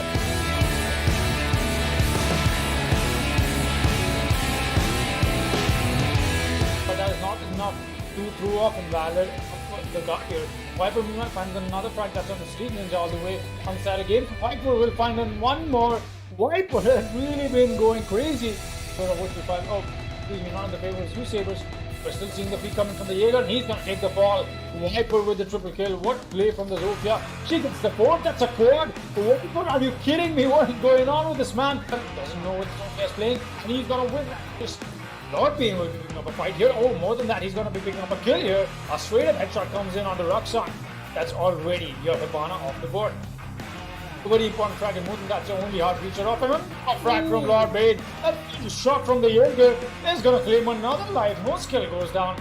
Pretty good headshot indeed from the man connecting it with, but this has already made his way on the side. I think he's above. No, he gets taken away by the Jaeger once again, and that's Lord being with the triple kill. Does he find 2 more? Is the real question, but Mello is already going down with the plan. Oh, that is Nexus. Not any time soon. Plan has gone down. Lord Bane is here with another frag. That's a quad kill for the man. Does he get the ace? Oh yes, he will get it. And look at this play from the side of Newcomers. They get themselves the ace on the from the SAS operators. The SMG 11 comes into play from no skill. It's all on Beaver, who is all the way onto the white pipelines. He cannot notice where the plan is going down because of the blocking him. And what a denial coming in from Beaver. He's gonna get the planter. That's no skill off the board. go for the replant here. And does he get spotted out? Is he will question, what? Raksan, how did you not notice Beaver? Raksan, what are you doing, my man? Another try comes out from Beaver just by denying the entire plan. And now Beaver has to find where the IQ is playing. But doesn't think you find him or not is a real question. Beaver with the 1-3 clutch. Select the sports and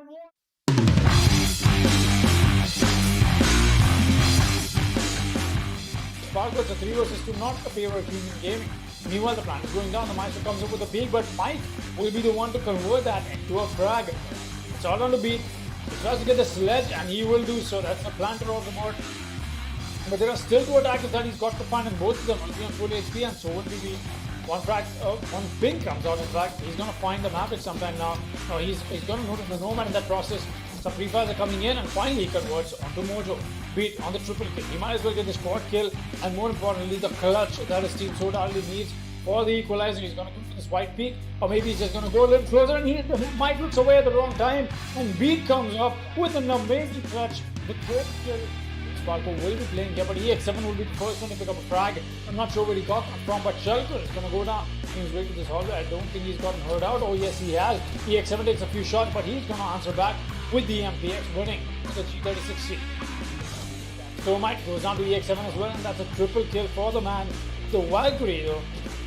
The flashbangs are coming in, and the proximity mines are. There we go, EX7 with a quad kill this round though. Amazing play from the Valkyrie. And that's at least enough to put a dent on the Never Diamonds. But will they be able to convert this into a victory or not? It's a great question. And he gets playing awfully closely at the Necto window, but that is something that gets spotted out eventually. Swisha keeps to find his playing downstairs. As the Amaru, he just gets spotted out after the spray comes in, and he's going to find him. Cobra meanwhile find closely though. It's all on Swisha and Aniket with not enough time left, 18 seconds, and the clock is ticking. No smokes for the side. Aniket and Shulker is going to find one, and that's it. The shutdown comes in from Sam as Never Diamonds, who smokes for the side. Aniket and Shulker is going to find one, and that's it. The shutdown comes in. Fankel, however, he's got a good position on the sub-roof propel, and Patilkid on the garage catwalk. He's got a good angle to hold as well. It's a good crossfire being established, but no, Levy's going to find Patilkid as well, and the Legion will go down to Fankel. He's now in a 1 versus 2. A Claimer from Lockdown will save the life of Levy, take the life of Levy, excuse me. As Kishimago is going to go for the counter defuse right here. He's trying to bait that out, obviously, but he will be caught out as well. As Fankel, the man with the clutch with a chip in from a 14.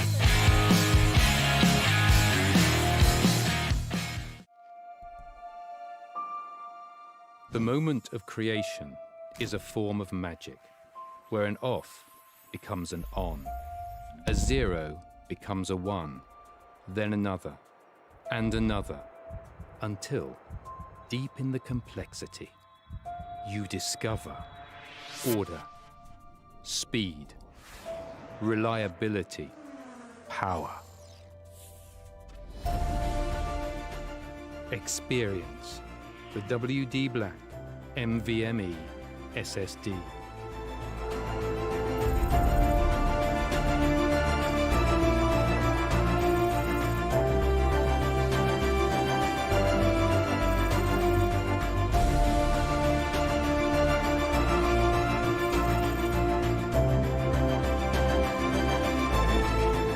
Fueled by darkness. Level up to NVMe SSD performance.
dock down the board. It's all down to Papmeister right now. He did find a kill earlier, but he's got to find 2 more. He's sending the man with the diffuser. Papmeister, I don't think he has enough intel on where these attackers are sitting. There's one on the doorway. Could go for the peek right now. He's going to rotate in. He's going to see the Jackal on the table. Down him. He gives away his position, of course, but Zim now has to worry about not having the diffuser. Papmeister confirms the kill for himself. He's sitting by the couches area, and he will... Whoa! What a shot from the Jaeger to clutch things out for Team Selfmade. Or he's going to get refragged onto by the woman from inside the piano, making it a 2 versus 3. He's collected with a double kill for himself. He's gotten all the kills in this round for his team. And Nerubra is going to take down the planter, and the IQ goes down as well. It's a 2 versus 1 suddenly. All down to the repelling Nomad Terminator. Full on HP, but no diffuser, and very little time in hand. Suddenly the 2v4 has become a 2v1 between Nerubra and Skalaki. And this does not look like Save Esports rounds. Scarlet drop is in, and Nerubra will find the kill onto Terminator, giving team first spot as well. As a push in the blue is in from the side of Instinct, but no, so he's going to find one more. That's Asterix off the board. He'll be refragged onto by the IQ, who was coming in through the hallway, and that is Soulfest starting things off for the side of Instinct as well. Instinct Esports out of. Nope, the Legion goes down from the IQ, the G8A1 pre-firing. Oh, he's going to find 2. Jacoba and Sunny are off the board, and suddenly it's a 3 versus 2. Ven and Paranormal have to do something about this because they're in the spot, and the IQ's already inside his sight. Arsenal of boxes. Ven's going to find one with the C4. That's Cologne drive down, but the flashbangs are coming in. The G8A1, is it downing the pulse? Yes, it is, and it's all down to Ven. The Mozzie caught in a 1v2, but the diffuser is not the side of the attackers. He's going to find one. He's going to down one, that is, but the P10 only has so much ammo. The pistol's out. Will he find it? No, he won't! And Solar Flip.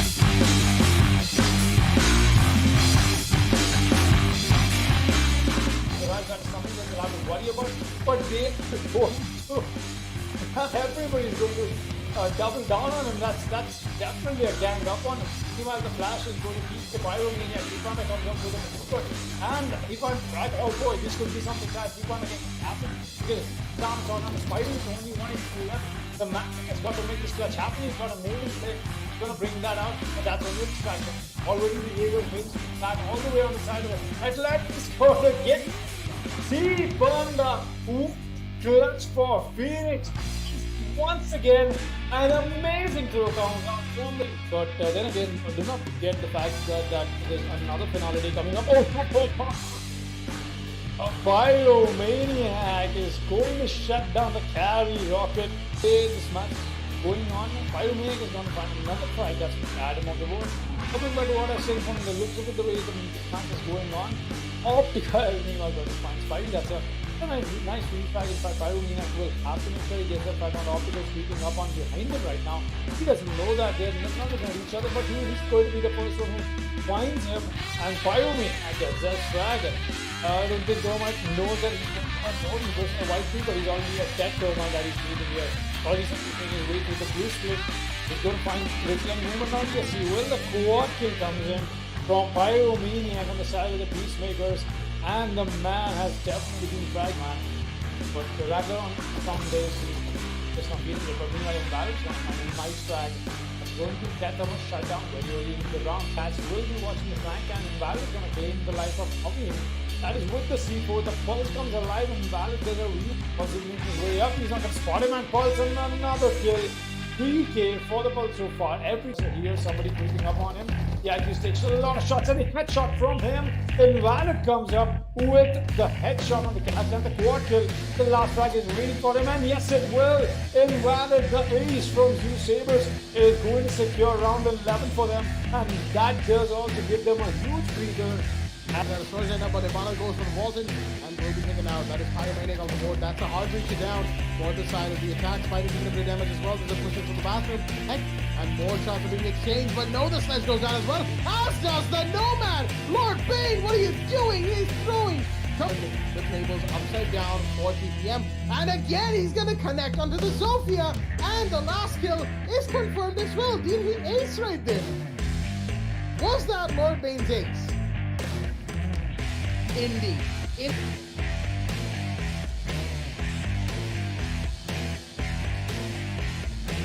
is partial to trying to get distraction. And you will get a kill on the better stage. The Nomad is open as well. Will he find it? Yes, he will. That's a double kill for Rats right now. There's another defender center opposite. Just cross on 5. That's the side of the fight. That's the mid. Right now. Will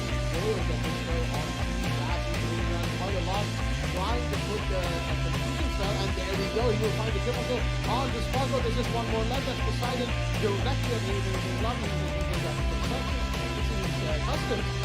Number 5, yes, he's going to go down. That's Ghosty, but no, the kill is here from the man himself. Back to the 4 quarters down. He's going to get down for the win. He gets taken out, but then he's got the right place from Brooklyn, right? Marco goes down in front of the statue right outside. That is Poseidon, but he's going to get that flag onto what? It's a 1 versus 4 now. The dog versus the statue. The dog will move the longer. Okay. He's going to move the counter to the fact. He's actually outside. He might get this. Oh no, he won't. He's got to get out the flag. What? Look at that. 200 IQ. The news coming in from Ghosty inside. That could work, but just not enough time to work to react to the flag.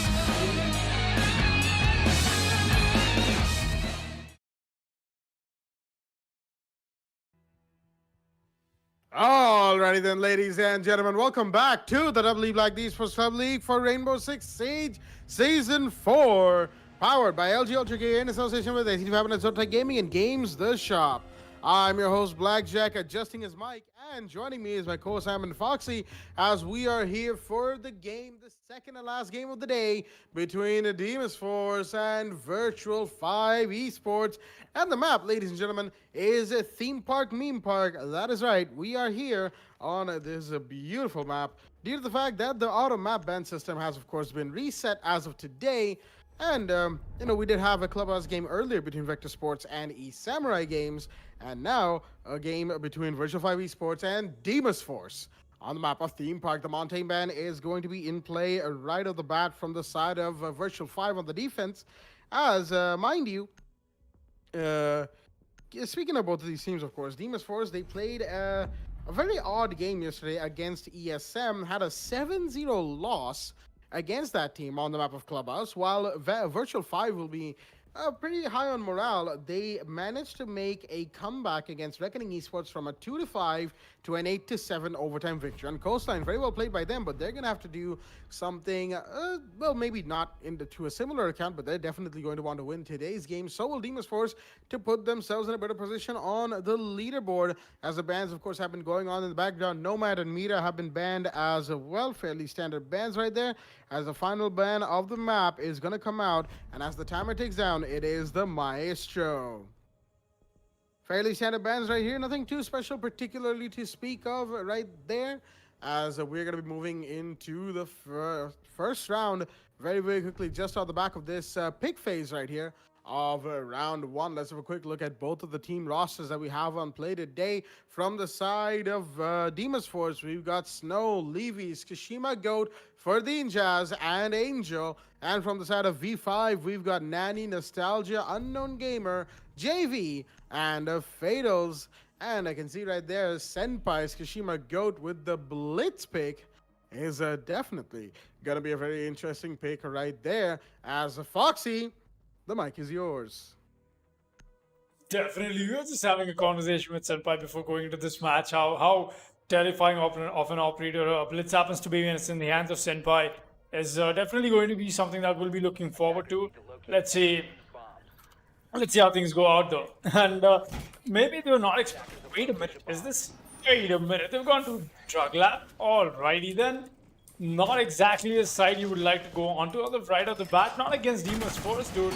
Deimos Force loves to take 1v1s, and the way the side plays out, I don't see this going in the favor of V5. Very honestly, right off the bat, I'm going to make the prediction because it's Deimos Force, man. We've seen them play quite a bit, and we've got Snow running with Jackal, Blitz on Senpai, Levi on the Hard Breach. We've got Fathin Jazz on the Thatcher to make sure there's no utilities left, and Angel on the Ash. So very, very, very destructive combination of operators that are coming up, and more importantly, it's the combination of these players that is destructive as well. Let's see what V5 can put up. They've got the Doc, the Legion, the Mute, and the GH Union Brothers into play.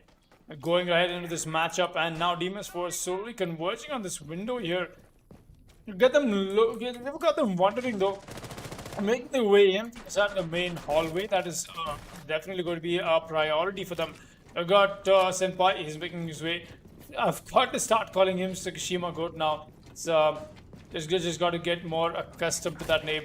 We'll be seeing a Jackal make his way up top. Looks like they want to go with a little bit of soft reach. Maybe that is what they want to be doing. But at least as of now, it'll be the Blitz who will be making the push happen. He's awfully close to this side. He's just careful. You can never be too careful. Moving in any moment now, but this Nanny who's been spotted out. He does not know this. The snow is coming. It's a free kill. Yes, it is. What is Nanny doing? Where are these? What was even that? Why did he let that happen? There's a camera that is being watched by somebody at least. That's something that you would expect somebody to watch though. But like I said, it's Deimos Sports. They love to frag out. FIFA will have to keep their frag game heavy if they want to make sure they convert the best of it. I don't know, Gamer already in the tracks of that, almost finding the head of the Thatcher. Just scrape his shoulder, fall back. Diash watching this very same. Speaking right now, at any moment now, Angel might be able to convert that into a possible kill. Not yet, not so far. They're very scared. The Blitz pushing in. Nostalgia. That exact sound. Or the choo-choo train, as we like to call it. The Blitz is slowly coming very close to the site. But there's a C4 already pre-placed. In fact, there might be something that they'll be able to convert on. But Unknown Gamer gets a frag, gets shut down right back in from Angel.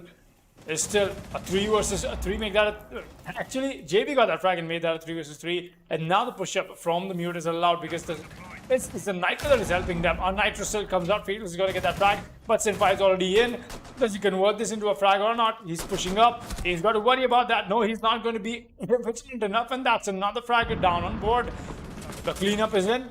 Pre-fires are in as well. Our position of the Jackal given away. He's got only one breach ward to work with. He's going to find the mute. Yes, he will. He's not going to find the leash though. And that's worse than 5 putting the rounds on board. Offering for frag game. Very heavy and really good play in fact. Proving me wrong the prediction. They brought that out. Right, a Rios request has come in apparently. Not sure why though. Alright, it's a bit of a ping issue. Alright, I get it. Rios will be entertained. We'll be going into Rios very quickly. Take a quick look at the scoreboard as well. And we'll be right back.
Alrighty then, ladies and gentlemen, welcome back to the W Black the Esports Club League for Rainbow Six Siege, the match between Virtual 5 versus Deimos Force on the map of Theme Park. We're back after a little bit of a long rehost right there. Of course, nostalgia from the side of V5 was the man who asked for that, as apparently he's still not having the greatest day with his internet. Hopefully, of course, that ping goes down because there are, of course, regulations and whatnot in play that we will have to... Actually, Foxy, can I take this really quickly? I just have to give the intro. Definitely. Why not? We'll be seeing ourselves at round 2, and off the back of a really amazing round 1 for V5, pretty good. Get to see some good plays. In fact, it was essentially just a frag-heavy game that we got to see from both of them. But going ahead, I might as well see a whole lot more. Let's see how things turn out. Though eventually, as it's going to get a little. I say it's going to get a whole lot more filthy. You know, the way I say that word is because both these teams very frag heavy. They love to take gunfights, and they're essentially making Theme Park right now a whole lot more adventurous. Let's see how that turns out as we go ahead into this matchup. Nasty still not exactly having a great day so far in terms of his ping, though. Not sure what has happened to him about that, but find that out later as Deimos Forces has already got themselves some. Actually, Unknown Gamer going for a spawn peak. All right, just be falling back at least as of now. Does not want to overextend himself. Is that a softball that I'm getting to see on the side of yellow? No, it's not a softball indeed, and that's just going to put them. It's just going to put them on a chill mode. Going ahead, we've got Shima go. The Blitz is actually walking up right now, and all right, the Jackal plays. He's coming in the hallway. He's making sure that that is going to be. There you go. He's going to find himself a nice footprint, and that'll be the man who's going to get spotted out. A push from Angel and the Blitz, making sure that it's essentially a live drone at this point. But any moment now they could go for the hatch breach as throne room. Very classic, very standard. It just stands to see on how things turn out from here going ahead. Everybody playing on side though, except for Nani and JV, will actually be offside. The Legion and the Jaeger. The breach has already happened onto the side of the hatch. In fact, that's what breach perfection. They might as well go for the drop any moment now that they want to, but they've got to be careful in terms of what they try and change things up. Unknown Game takes a few shots, I believe, or that is exactly something he's got to be scared of. The top floor angle. Excuse me. There you go. The top floor angle being opened up. And we'll also be seeing a possible.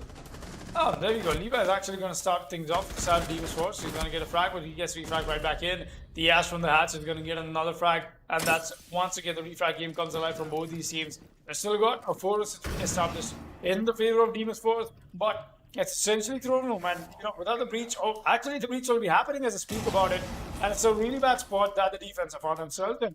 It might as well be something that they might not be able to walk away from, but it only stands to see if that's the case or not. Possible push from Tsukishima, goes in wide with the Blitz plays. You know exactly what you've got to be scared of, and this is the stuff of the nightmares. He got 2 smokes in his back pocket, but he could deploy them if he wants to, but priority is going to be on the push. Pushes in, goes for the ADS. No, he's not going to land that. The pre-fire from Nasty connects. The refrag does not connect though, but it's still back in from Farthin Jazz. Wants to go for the plan, and he'll be doing exactly that. Feels very careful. He's playing on hands, but the drone is going to spot him. Comes in with a pre-fire. Does not connect. Oh, the pro peak from Thermite is actually going to get the refrag on the bandit though. So on the dock is going to be taken out by Farthin Jazz as well. That's the Thermite with the finishing double kill.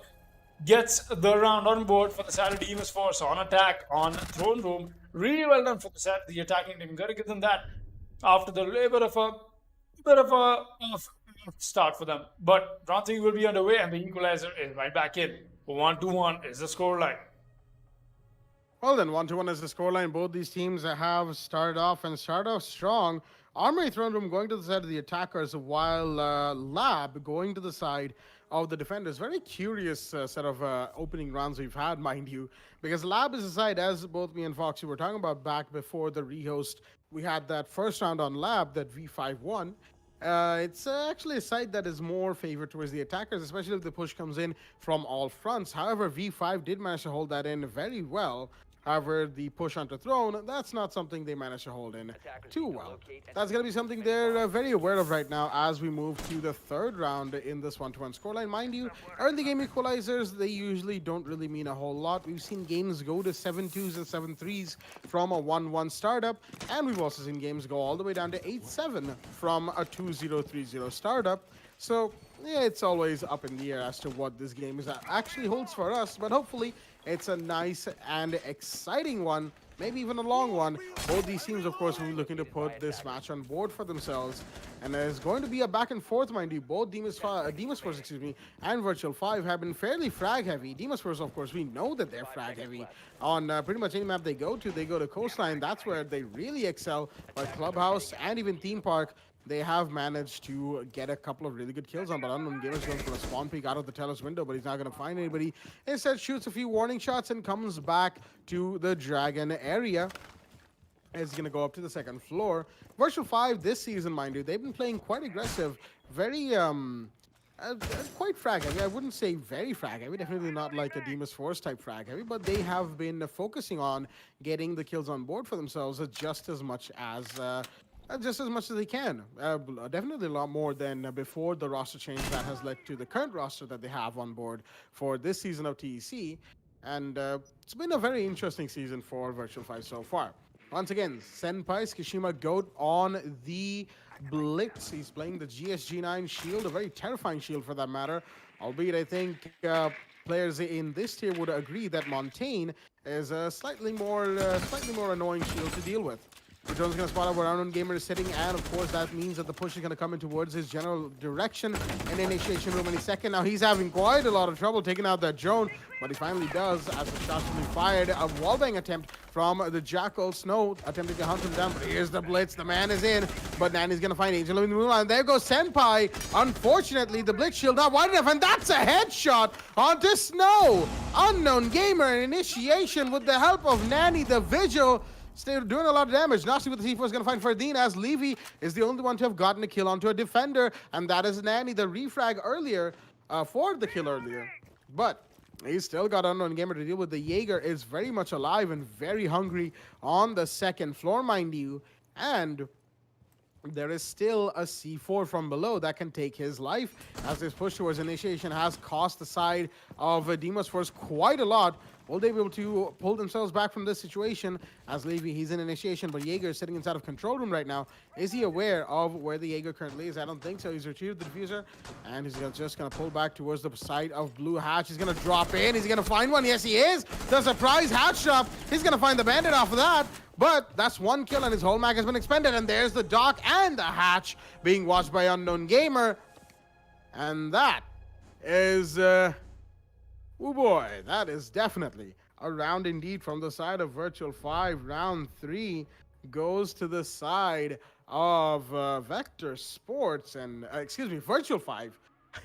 Why did I say Vector Sports? Virtual 5 right there, getting the third round on board for themselves. It's that happens quite a bit. You know, V5, yes, you get confused sometimes. I know, it happens with me. In fact, even while I'm writing it down, the 5 and S seem so similar sometimes. That well, so far I haven't really made any mistakes on that, but no, definitely is something that does get me confused as well. So Kishima, good once again, he's back on the Blitz. Senpai is going to be making sure that gets himself that a little advantage, a little bit of an edge over the other defenders right now. But they're back to drug storage. Why would somebody play on drug lab? I'm not exactly very happy with the side of side picks from the side of V5, because nobody loves to play this side, but hey, then again, that makes it all the while more ballsy, right? You're going on a rather not so playable side, making sure that you're getting your rounds on board with that. And Virtual 5, they haven't really brought the bunk or initiation defense on board so far. Actually, they did bring in bunk, right? No. They bring in initiation. Never mind. Now we go ahead on round 4 and Fatal's with the smoke rotations up top. Very standard stuff being done for the side of V5, but it's definitely paying them off. The way the EF has played so far, it's been a little bit more of a live drone that Tsukushima Court has been, and not much of the hard breeze that they've been doing. And the only time that they did hard reach was when the site was on the throne room. So yeah, we get it. It's good. We'll be going ahead. Levi has got himself a little bit of a. He's just finding some strays or possible spawn peaks, but right now the push on the side of the attack will be happening onto side of Cafe, and once again their miners will be found in the crosshairs of Unknown Gamer. Unknown Gamer is gonna get spotted by the drone. Nobody's inside Cafe though yet. And a possible converge onto the position of the Jaeger is onto place from the side of Deimos Force, but he's gonna pull back and hold this site with Nani. Nani will be watching the cycle. He's got the Cafe running, very secure for his friend, and oh boy, look at that. His position is being given away. He does not know that. And there's the turnaround from the Twitch. Gets a frag, and Tsukushima Goat is going to be doing quick work off Unknown Gamer as well. This time around, it's not a place that the Jaeger or the Vigil will be able to walk away from. I'm not sure what Nani was doing though. Should have anticipated the fact that somebody is already inside Cafe. The way the push happened, Nani should have anticipated that, but no, I don't blame him. There's so much happening at once. Your man can only keep focus on a single thing. Still a 4 versus 3, not exactly a great spot for the side of Deimos for the side of Virtual 5, excuse me. Nosty tagging up the Twitch a little bit. That is snow. Yeah, that is snow on the Twitch. At this point, I don't even need to look at the scoreboard to see who's playing Twitch. But there you go. Very structured plays from Snow. It's on the Fatals. 1 versus 5. One connect because Senpai is here, and Deimos Force will be winning the round flawlessly. On in round 4, and this is exactly what I tell you. Lab storage, drugs, not exactly a great place to go for defense. And yep, that's the equalizer on board from the side of Deimos Force. 2-2 is the scoreline, and we'll be going round 5. 2-2 is the scoreline, and round 5 is going to be in play. Looks like Kishima Goat, excuse me, is going to be bringing out the blitz once again. The man has been absolutely amazing in that last round, mind you. He's had a few ups and downs playing blitz this match so far, but we know, as much as the community knows, just how terrifying this man can be with this GSG9 operator.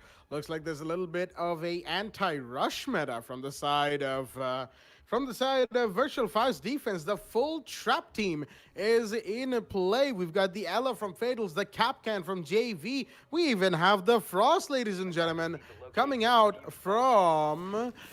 let me just... Oh, there we go. Nostalgia. I lost his name real quick right there. Frost's logo definitely blends in just a little bit, even if the color contrasts with the orange. I'm not really sure how I lost that. But regardless, the Frost, the Capcan, the Ella are going to be in, along with, of course, the Jaeger and Vigil, the Rome brothers this time. And Jaeger, of course, running as much utility now as a defender team really needs when it comes to theme park. You know, Wamai, not exactly required, at least the way V5 is playing right now. A double welcome mat and Capcan trap combo on the cafe entryway. Definitely very, very emphatic right there towards the side of the second floor, as another Capcan trap is going to go out towards the bathroom wall, bathroom door, excuse me, and it's going to be held by a shield as well. Very interesting shield placement, because of course, if the Capcan trap does get triggered, then it'll take the shield with it. But then again, that particular trap is one that the attackers should be able to see pretty easily coming in from joint corridor. Snow, the man on the Twitch, once again, he's actually going to take that piece of utility that was already there out. I'm gonna lay down, trying to find these defender utilities, and actually didn't really have a chance for a wallbang there, even when we saw the defender outline. Of course, seeing as that particular area had a gaming machine. Meanwhile, Senpai actually found a kill on the JV already. The Foster going for a peek is going to find one. That's Nostalgia, but Nani's going to find Senpai as well. But there goes the visual, as there's a lot of kills being dropped. That's Fatals with the team kill, actually. That's turned it into a 2 versus 3. Fatals versus Unknown Gamer. Excuse me, Fatals is the last one remaining for the side of Virtual 5's defense right there. There's a rush from a completely, from an angle that looks like V5 were not expecting, as the Ash is going to take the last kill. Nice and quickly, Angel with the final frag onto the Ella is going to finish things off for the side of Deimos Force. Looks like they really wanted to just push straight into sight and completely shut down the side of V5. That's exactly what they did. Unfortunately, the trap team not working out from the side of the defense right there, as their setup was towards the bathroom area and cafe, and just DF just said, you know what, they're setting up there, let's just go in the window. Deimos was definitely coming alive with some amazing plays, and this is exactly what I'm talking about. Deimos Force, they have some really good frag power on them, and so does V5 right now, at least with the new revamped roster for themselves. But here's the thing, it's anybody's game right now because of the to and fro that has been going on the rounds. But Deimos Force has gotten a little bit of an edge, I believe, over V5. V5 being very stubborn, going to the same side again and again, has put them in a spot. In fact, I would actually say that they've got to blame themselves for it, because you do not want to become over predictable in a game like this. You want to make sure that you're staying a little bit at least over the edge of the other opponents, and that's exactly what Deimos Force is doing. They're making sure that they're getting those rounds on board, but not only that, they're coming in with the quick adaptations. They brought the traps in, but the trap method did not work for V5 because it was one entryway that Deimos Force needed onto site, and they did exactly that. A very determined entryway. They made sure they committed to it, in fact. And yeah, that was the game for DF. We'll be going on to round 6 before the world swap indeed. An ideal situation right now for the attacking team is going to be on a 3-3 post-world swap, but we might as well see Virtual 5 put another run on board, and that is still going to be ideal for Deimos Force though. But it also stands to see if round 6 goes to the favor of the attackers, they'll be taking their lead very, very distinctively against the Saturn defense, and that puts V5 in a really bad spot. I'm sure V5 fans must not be expecting that from them. Let's see what V5 will be putting on board. Unknown Gamer once again, very aggressive, very ecstatic that he is on the hallway on the side of Cafe. He's going to try and find a few frags before he falls down, or at least falls back for the time being. Fatals will be running the Oryx. That means that the hatch plays are still here from the side of the defense. Oh, there he goes. Now he's going to spot him. Unknown Gamer has got to be very, very, very careful. The side of the attacker out looking for heads, and they might as well find Unknown Gamer first. We'll be seeing him hold down hallway. He's got a little bit of an help from JV, but the first frag will actually be from Fatals. He's not going to connect on the second. The refrag is right back in from the side of Angel. A really good refrag from the side of Deimos Force, but Unknown Gamer, he comes alive. What a shot from the Jaeger. He's got to claim a life, but he's looking for more. He might as well find the turnaround though. It'll be further than just. He's going to get that frag. Angel trying to move up. Unknown Gamer still not noticed from the side of the attack.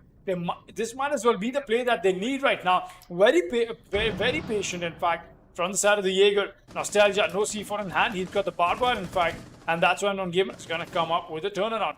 Angel still downstairs. Father Jazz now knows where he's got to look for, because I believe there's a sound cues given away from Unknown Gamer. No, he's going to come in with a quick headshot.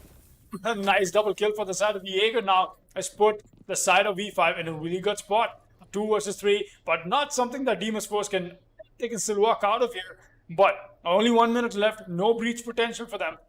All they have is the Ash, 2 breach charges in hand, and the Thatcher, 1 EMP in his back pocket. Still, Thatcher will be looking for the angle. Any moment now the Jaeger could push up, but Unknown Gamer knows exactly when he's got the calculated aggression in for himself. Really well done. Does not want to overcommit, but oh boy, the Ash does not know the ban is already pushed in. Up close, the sound cues also will not be giving away the position. This might as well be a free kill. Oh, he's going to notice him. Look at that. The ping comes in. Nostalgia. He's going to take the fall despite the Ash being on lower HP. And Ash does not get the second follow-up though. Tries to come in with the free fires, but Unknown Gamer though with the triple kill. Angel explained himself, and oh boy, a comical finish to a round. Not like that. That was very funny. That was not something that Angel was. All right. My apologies, but that was very funny. Walking in that corner of the hallway while flashing himself. A very insulting round for the Saturday Deimos Force, but we'll be going to roll swap and side swap as well. Round 7 will be underway. It's nobody's favor. 3-3 is the equalized scoreline. Equalized scoreline on a round 7 means that right now both teams are effectively starting from scratch in new, or well, swapped roles for that matter. Of course, that is exactly why we call it round 7 role swap. Thank you for that, my brain, Mr. Obvious. As Fatals is going to be going for the 6th pick out of the Zofia into the Thatcher. Interesting right there.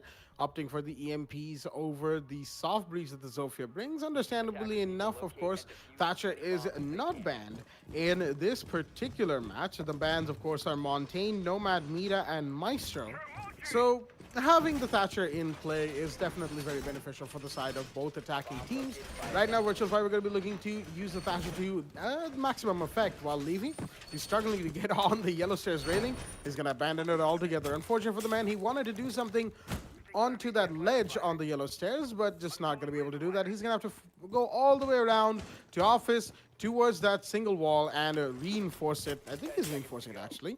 The Kaid, that is, and yeah, he actually has, I think, the entirety of office is going to be reinforced and bandit tricked from, well, shockwired from the side of the bandit. As Deimos first looks like they just want to hold in and around site. They don't want to bother with going off site too much. And Fardeen is going to finish setting up towards the side of Cafe. No ADSs here, I think. No, one on the Cafe door, but this one, of course, can be shot pretty easily. If not EMP'd, Levy, breaking that window on the arcade entrance, giving away his position, getting shot for his trouble. He's down to pretty much 75 HP. He's going to pull back, surviving some more shots being fired towards him.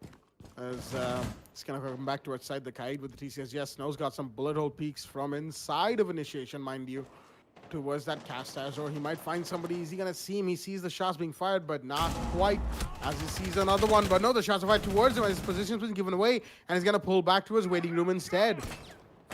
The Capitao is going to be in play from Unknown Gamer. This time he could very well use his flame arrows to try and find someone for that matter, as it's a very, very concentrated initiation and office push from the side of Virtual 5 Esports. 4 attackers in the area of office and Dragon Stairs, while there's the Jackal, that's JV, towards the control room. Legion, of course, inside of Initiation will be the one to meet these operators. At the very least, the Jackal first and foremost. Shots are going to be traded, but no kills being taken as this bullet hole peak. Okay, very interesting one. He's going to see when he is. He's going to light up Fatals only ever so slightly, though, as the Jackals need to collect the kill. And there goes the Legion inside of Initiation. That was JV with the PDW taking that kill. Lots of shots being traded between operators right now, but no kills being taken outside of the first one onto Legion. And that footprint, oh dear me, JV wanted a scan, and that was the visual, mind you. His footprint disappearing at the last second. He gets another one as an EMP has gone off from the Thatcher. 4 vs 5 as Deimos Force look to be in a bit of a pinch, but they might still get a couple of really good kills as the Jaeger prone on towards the hallway door of a waiting room. He could still find the Fatals, the Thatcher. He's actually going to go for a bit of a movement right here. The prone movement, mind you, is very noisy. The sound cues could give him away as the Ash is going to pull back from the upside down rappel. Ferdine, in fact, has gone back to the crouching position as he's just waiting, and he's going to find one. Actually, the Thatcher goes down. That is Fatals, but more importantly, that is the diffuser drop with 40 seconds left in the round.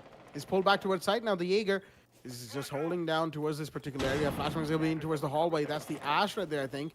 As he's going to go for the peek. No, just taking cover behind the bomb instead. Senpai holding down towards yellow stairs. The Bandit with the MP7 could be influential right here. So could Snow.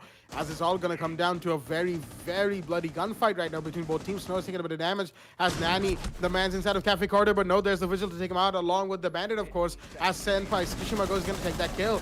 Meanwhile, Unknown Gamer is going to find one. But JV and Unknown Gamer are going to go down to Ferdine. Ferdine gets refragged down to it. It's all down to Nasty, the Thermite, in a 1v2. And he won't be able to do it. He gets dropped on the waiting room door by Skishima Goat, and that's the Bandit with another kill with the MP7, and that gives the side of Deimos Force round 7 post-roll swap. Their first defensive round on second floor bunk goes to them. A great defensive hold, just wasting the time of the attack, forcing it into a last-second gunfight and winning it out in a 2 versus 1 for that matter. As we're going to be moving to first floor armory from the side of the defense right now on round 8. It was very likely for the Jaeger to die over there at the hallway peak that he was trying to make. That was Furthin Jazz, right?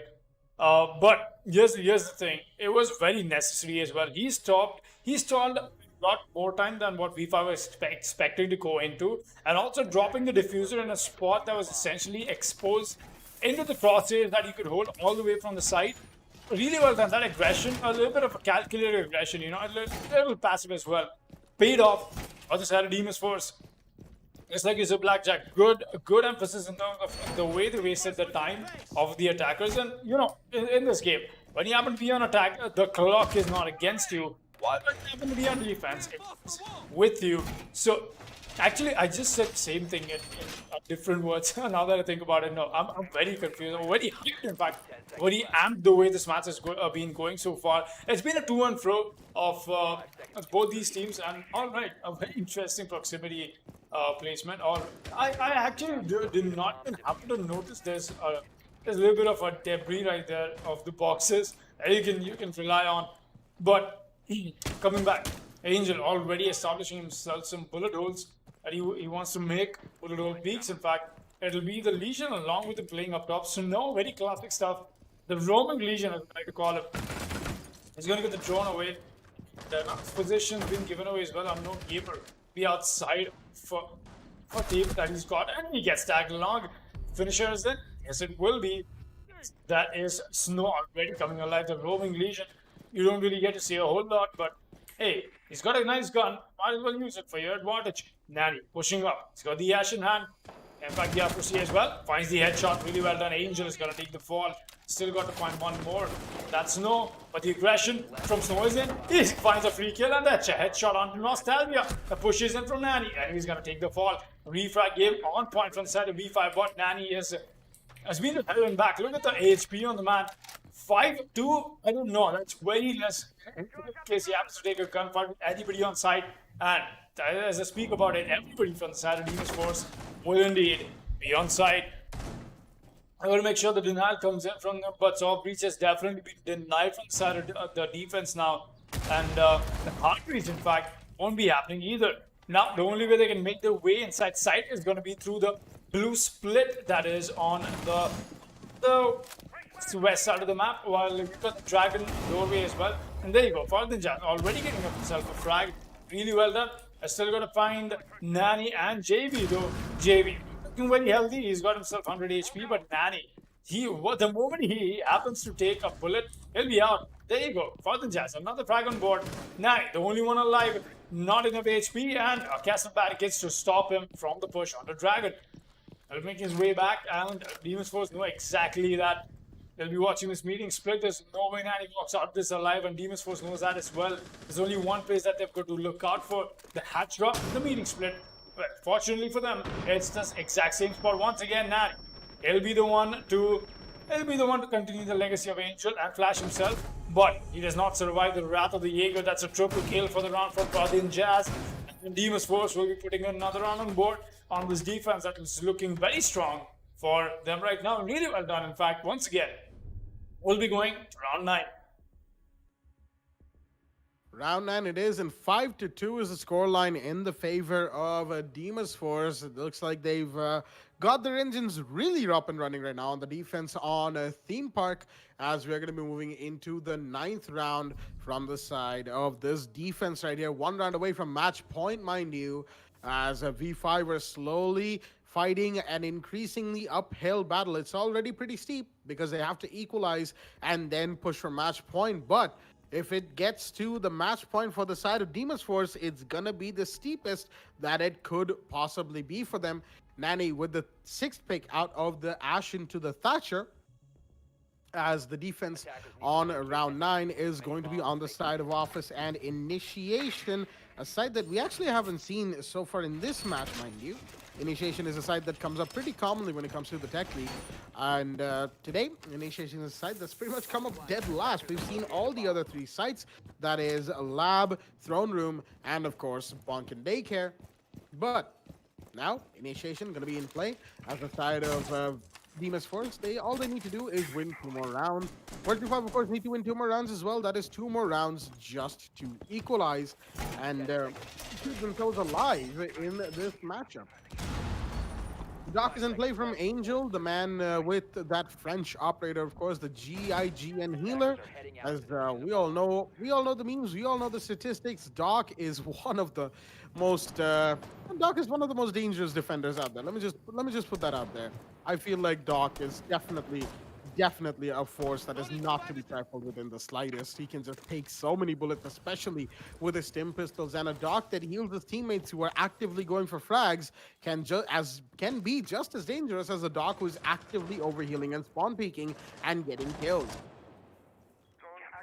Right now, of course, it's going to be mostly a site-concentrated hold from the side of Deimos Force. They've got their eastern side of the map from outside of initiation towards control room, and from outside of offices towards the side of Castash.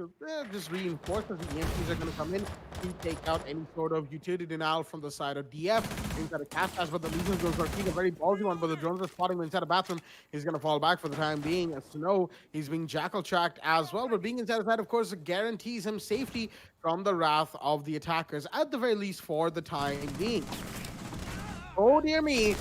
Tsushima Goat going for a bit of a run, unfortunately gets taken out. Actually, JV and Senpai, Fazine actually got a kill on JV in the meanwhile. I actually thought that was the trade, but it wasn't. But Fatals, the man has been lit up quite a bit by the dog. Not quite a bit, just a little bit. Shots being exchanged once again. The dog going for a peek onto his control room. I'm going to see him as the Zofair is hiding behind towards the control room table. He's going to be free-firing as Angel and Snowy going to find a couple, but Fadine gets taken out in the meanwhile. It's a 3 vs 2. Will the dog go down? No, he won't. That's exactly what I was talking about. The dog can take so many bullets and just heal himself back up to full. Nani, the last man standing in a 1 vs 3. He's got to go up against the dog first up as Muse going for a flank right here on towards the Dragon Stairs. It's got to be one or the other, and it's Angel who finds a Nani. The dog with the headshot from the peak is going to finish off the proceedings from the side of DF on this round. Round 9 goes to them. They've won 3 defensive sites back to back. Round 10 is in play, but more importantly, it is a 6-3 match point for Deimos Force. Deimos was definitely looking very strong once they moved to defense, and it's the way the map is played. Theme Park happens to favor the side of defense very well, and Deimos was showing exactly why. Really good display of skill here. It's some amazing plays that we're getting to see from Deimos Force today, and quite the contrast in terms of how yesterday went through for them. Yesterday we had a little bit of a sad take for DF. They lost 0-7, mind you people. 0-7 on Clubhouse against ESM. Esamurai Esports beat them 0-7 Clubhouse. That's right. It's very hard to believe. A fact that I myself haven't digested yet, but yeah, that happened. But it was amazing to watch that match as well, and more importantly, casted. But going ahead into this match, Deimos was definitely looking very strong, trying to make up for the mistakes that they did yesterday, not letting themselves, not letting those points go away for themselves. Let's see how things turn out though. Going ahead to round, let me just quick match here. There you go, round 10. Oh boy, I shouldn't have used the words quick match, and now my brain is taking me to some other place altogether. But yeah, back into what we're doing. Snow, trying to get himself a few bullet holes established. No, he's just gonna fall back. Does not want the attackers to be anticipating him coming in from there. Alright, the way it looks like Deimos Force, they've got a little too frag heavy. We've got Tsushima Code on the Clash, Angel on the Dock, we've got Fadin Jazz on the Jaeger, while Snow will be on the Vigil, and Levi on the... He's actually on the Legion this time around, and not somebody else, Angel. Oh, he's right beside Tsushima Code here. Might as well try and find himself some free kills or some kind of aggression that he's trying to convert into. Snow. He's the one who's essentially making this into a sandwich. So, oh boy, the peak is in. He'll be the Fatals will be making that kill happen, and a nice kill in fact for the Buck as well. Fatals coming alive, but here's Angel once again stepping up for his team. Gets the frag onto Nani, wants to make the push-up happen, but there's a Clash who's standing right in front of him, and also a breach that he's got to be scared of. Might as well find Fatals right now. Oh boy, he's looking very close to the head. This will get popped, but here's Fathin Jazz with the flank. Where did that come from? He's got to be scared of the Travis at the balcony, but now has definitely put the side of the attack in a really bad spot. Balcony will still be winning that fight. That's a frag. But JV has lost so much HP in that, and there's Angel is looking away at the time at the wrong spot. There's the peak from Fatals. He gets down by what? Oh, wait a minute, what is going on? It's a 1 versus 2 all of a sudden, and JV is the only man from the side of the attack for Virtual 5 to be alive. He's expecting a push-up from Angel. He's gonna get that frag. It's a 1v1, but he's so low on HP. Does not look like he'll be making it out of even the fact the Clash. What? Wait a minute. No. That did not just happen. What? That did not just happen. Tsushima Goat, no! What did you just do?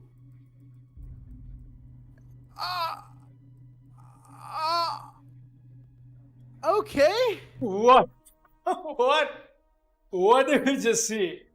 What was I that? have no idea what just happened, because if the all chat is to be believed, he didn't mean to switch right there, which But is definitely Neither of very these teams weird. are having a because great day with using flashes. It's like, maybe, yeah. Well then, that is all right. That is definitely a moment that's going to be going down in the meme books at the very least. But that, of course, keeps the side of Virtual 5 alive in this matchup, as it is still 64 match point in favor of Deimos Force, mind you. And right now, it's all going to come down to how this round progresses. If the side of Virtual 5 Esports are able to win this round on Bunk, then we are, of course, going to have a 6-5 situation on round 12, or as I like to call it, the round of ones. Again, if that happens, will remain to be seen, as look at that, 10 and 12 kills from Angel and Ferdinand. They have been bringing out the kills, the frags from for their team, especially in the second half of the game post roll stop. It has pretty much been their show. Albeit, mind you, we have had great support from Snow, Levi, and Tsukushima Goat. While, of course, on the other side for our V5, you've got a 6 and 6 from JV and Nanny. Unknown Gamer leading the kills with 7, and Fatals and Nostalgia bring in the support with 3 and 4 respectively. As that pre-play 4, you gotta be careful with the hip fire there. Snow! No, that was the last bullet, Snow. All you had to do was aim down sight. Oh, that's just unfortunate from the side of Snow the Valkyrie. He's lost a C4, and in a very unfortunate incident involving a Desert Eagle. As now, Upper Arcade, Bunk Daycare is going to be held from the side of Deimos Force once again. They've got the clash again, and there's a Blackbeard once more, but Angel's actually going to get taken out quite early, as there goes Snow as well. A very quick couple of kills, as Fails has actually found a couple, triple actually. The man is going off right now. Looks like the play of the Amaru inside of Break Room has paid off, and there goes the Jaeger. The last man standing is Levi in a 1v5. What did we just see right here? He's going to find one. The SMG-11 pops off onto the head of Fados, but he's got 4 more attackers to go through, and there's a breach coming in, but there's a Blackbeard who's going to find him first. Round 11 goes to the head of Virtual 5 Esports, and are we seeing a V5 resurgence right here? Because, ladies and gentlemen, they've just won 2 rounds in a row back-to-back, albeit one round was just a little bit memey. This round, the Amaru came in swinging, as it is the round of ones, 6-5 on round 12. This match just got a lot more exciting. Oh boy, imagine if V5 take us to overtime and Tsukushima gets flashbacks of how he happened to get flashed and took his shield away, in fact. That was something. That was, boy, this is looking really bad right now for the Deimos Force. V5 happens to make this comeback, and looks like V5 is on it, and they want to get that. They want to get the following round in fact, 6-5 is the scoreline, people. 1 round. This is exactly what I was talking about. V5 wins this, gets to overtime, and if Deimos Force win this, the match will be concluded in their favor. 7-5 will be the scoreline. They still sit on match point, my dear people. But V5 looks like they will shake them away from that position, and we might as well see something of that sort. Going ahead, this is indeed the most essential round for both these teams. Round 12 will be underway.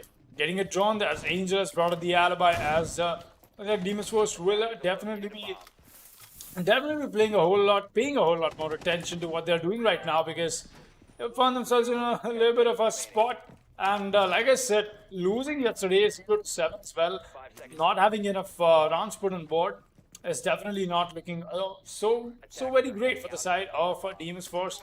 Let's see how things turn out as we go ahead to this match. Snow will be making sure that some lines of sights are established for him. There's some bullet will speaks that he's making, as take a quick look. Who's on site? We see 3 people on site. We've got 2 of them off site as well. That's a Legion. Wait, the alibi is going to get caught out once again from BJV. That's some good flank watch from, at least it's not flank watch, but that's some good watching the 6 of his players. As well, Blackbeard usually is the spearhead of the attack, but early frag for Deimos Force might as well be might as well be something that V5 will be able to convert on going ahead, and they might as well make this comeback happen. The breach has already happened. There you go. There's no challenge from the side of defense whatsoever into stopping that breach. Deimos first, exactly thinking that they'll be seeing this going ahead in this match. JV watching this long angle. He's the Blackbeard. That means he's got a bit of an advantage in picking that fight. But Tsukishima wants to go for the prone peak. Might as well be the one who converts that into a frag. Fardin just does not want to overextend right now. And look at this, a fish in a battle moment that we're getting to see once again, except for Snow, who could be the changing factor right now for the side of Deimos Force. But will he be able to do that or not? As we see ourselves going ahead. A very good emphasis in terms of what V5 is doing right now. A second breach. This is going to box out Tsukishima, got in a really bad spot, but he's trying to pick that fight. He might as well not be able to walk away from this. He's still going to be allowed the free passage, and he's going to fall back into the safety of the hard walls. Fardin just taking a few shots from soft wall, in fact, as well. Snow wants to go for the Chili wants to go with the flank, but he might as well get noticed here. He's got to be very careful. Oh, he's going to spot the Blackbeard. He's going to get that frag, but he does not get the follow-up onto the Twitch. And that's a cleanup for 5 people. We are going to do overtime. Round 12 goes to them. This was more than just a round for the side of V5. It was a comeback from 6-3. Boy, oh boy, round 13 will be underway.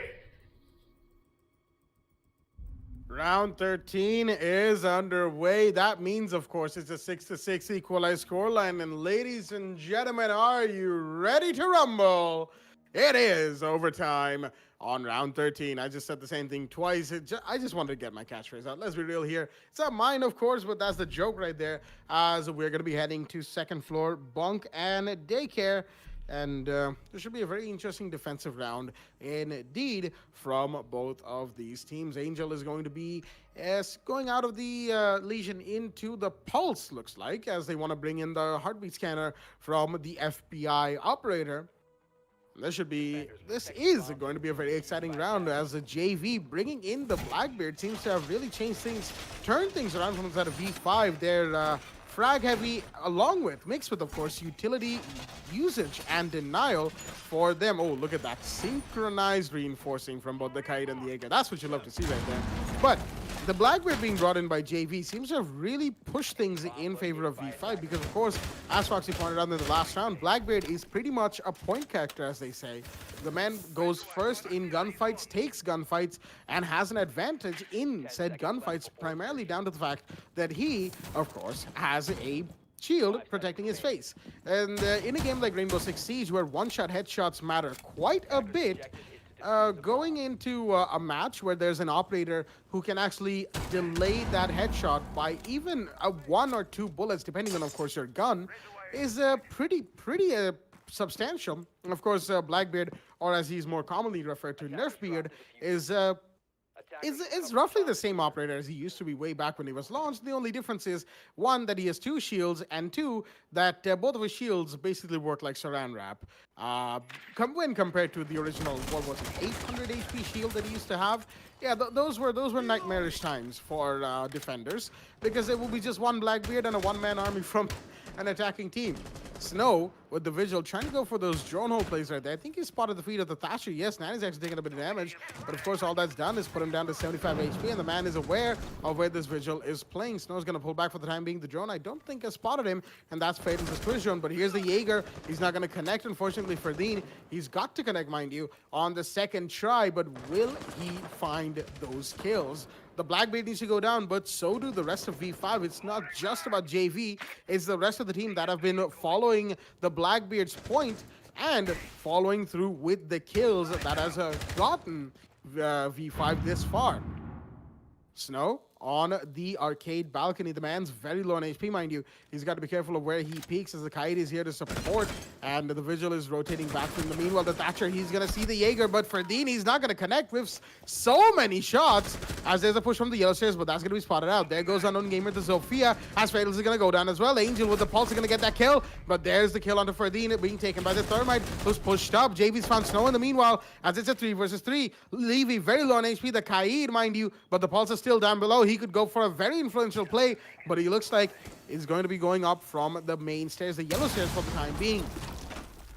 Beach to side has happened as the Kaid thrown behind cover is going to be facing the music any second. Now the C4 from the Pulse not going to be finding any attackers. He's going to go for the long rotate up Dragon Stairs, while Levy and Kishima Goat are the only ones inside. Aside for the time being, Nostalgia, Nani, and JV are looking very strong to get this push in, as the plan is going to be coming up from Nostalgia. He's got to hold it, but the C4's in. Will it find him? No, it's been shot out of midair. A great connect right there, as the Thermite's going to see the Kaid, but not going to connect. There he goes. Second round around, he's going to find it. Levi goes down as the Blackbird is shooting away towards Kishima Goat. The Pulse is the last one standing. He's found Nani in the middle as a 2 versus 2. Actually, Angel with the triple. It's all down to JV. The Blackbird in a 1 versus 2 all over again.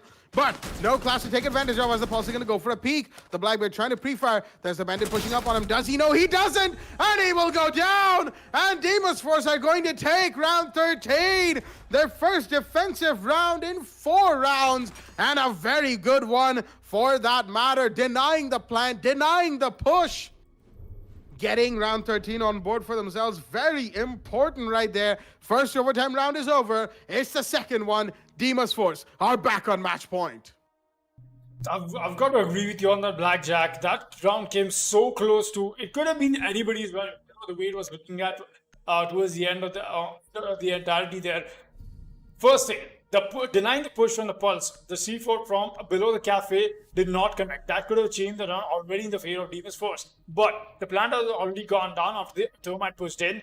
The C4 from the Kaid once again could have stopped the plant and gotten themselves a very distinctive advantage, but the C4 got shot mid-air from Nostalgia. Nostalgia not missing his shots and getting the frag onto Kaid, but Angel with a 200 IQ rotation, not the yellow stairs to rotate, going all the way around, coming in from the Dragon Stairs and getting himself a double kill, put V5 in a really spot, and that was one hell of a round, dude. That could have been anybody's round. Telling you, those last 10 seconds, though, it did essentially come down to each of those players making their own decisions, making sure that whatever they do helps their team and complements their team. In fact, that was one hell of a round that we got to see. But Deimos Force will be reclaiming their match point position right now. But they'll be the ones to be on tag, though. And, well, let's see how that goes down. It's attack. Well, while Deimos Force was on attack, we didn't really have a whole lot of distinctive play from them. We did see a little bit of a here and there from their end as well. As we know for the fact that walking into halftime, the scoreline was 3-3, excuse me. 7-6 is the scoreline right now. Is just reflex of mine happening to see the scoreboard and giving you guys that info. But I want to take a quick look at the scoreboard as well. So we have the stats right in. And look at that. Look at the skill saturation from the side of V5. 7-7-7-9-9. Well, 9-9, I'm sure you guys must be able to relate with some other meme, which I won't be talking about right now because I got to focus on the game. Fatal will be watching possible run-in from the window. No, he's just going to fall back, at least as of now. V5, they might as well be taking us to another overtime. But will they be able to do that or not is the real question, people. They've managed to take us to one of the overtimes, but will they be able to take us to another one or not is the real question. Push up from Tsukushima Goat down below has already happened, while Farthin Jazz will be making his way inside Cafe. Spot the ADS and take it out as well. Very good point to remember, people. Do not put your ADSs up like that, because you know for a fact a little bit of his round gets noticed. Oh, Tsukushima taking a few shots. In fact, going to take a lot of them from the carbide, but the push-up has already happened. Does he not know that? Unknown. He's going to get flashed and out. That's the play from Senpai. The plate's coming alive, and another frag goes from the side of Farthin Jazz as well. The reload on the shield is also being heard out, but JV trying to find any aggression. Oh, wait a minute. Nani's gone for a C4 down below, but he's not going to claim anything. There's nobody playing up there.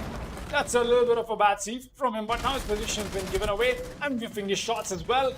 But JV won't be whiffing his shots. He gets a frag on a Tsukushima Goat, but the plan is already going down. The push-up from Nostalgia comes in, tags along the Thermite, but does not convert into a kill.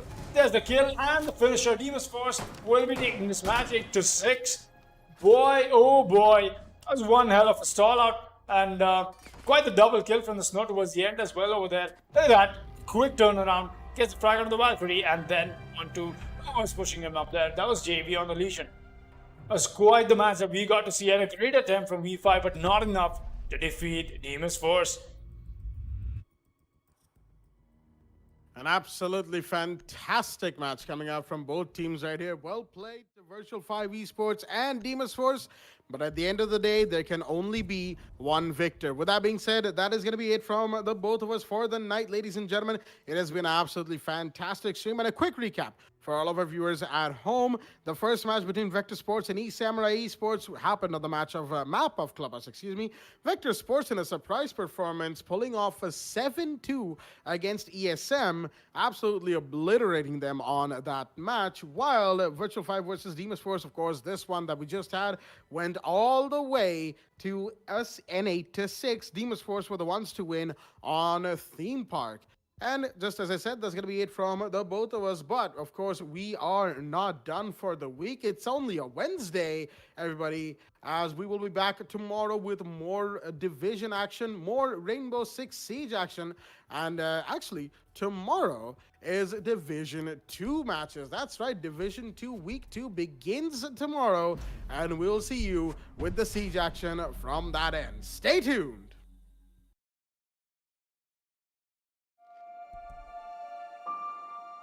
The moment of creation is a form of magic, where an off becomes an on, a 0 becomes a 1, then another, and another, until, deep in the complexity, you discover order, speed, reliability, power.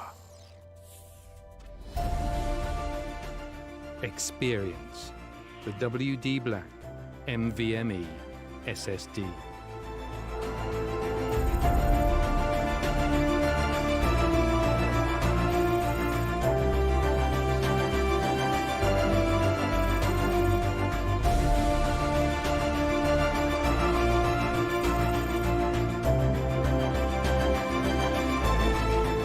Fueled by darkness.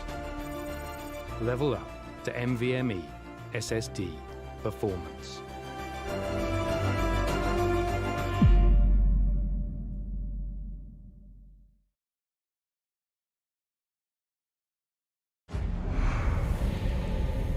Numerous forces aimed at the Earth.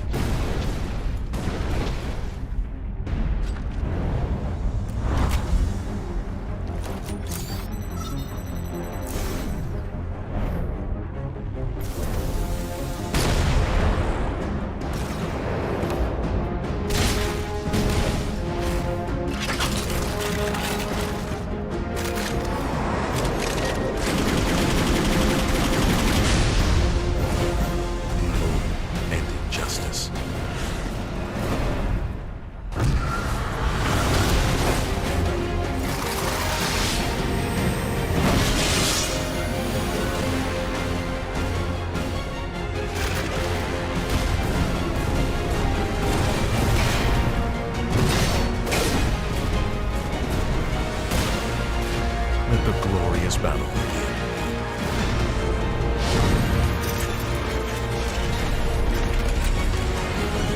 Geared up for victory. LG Ultra Gear Gaming Monitor.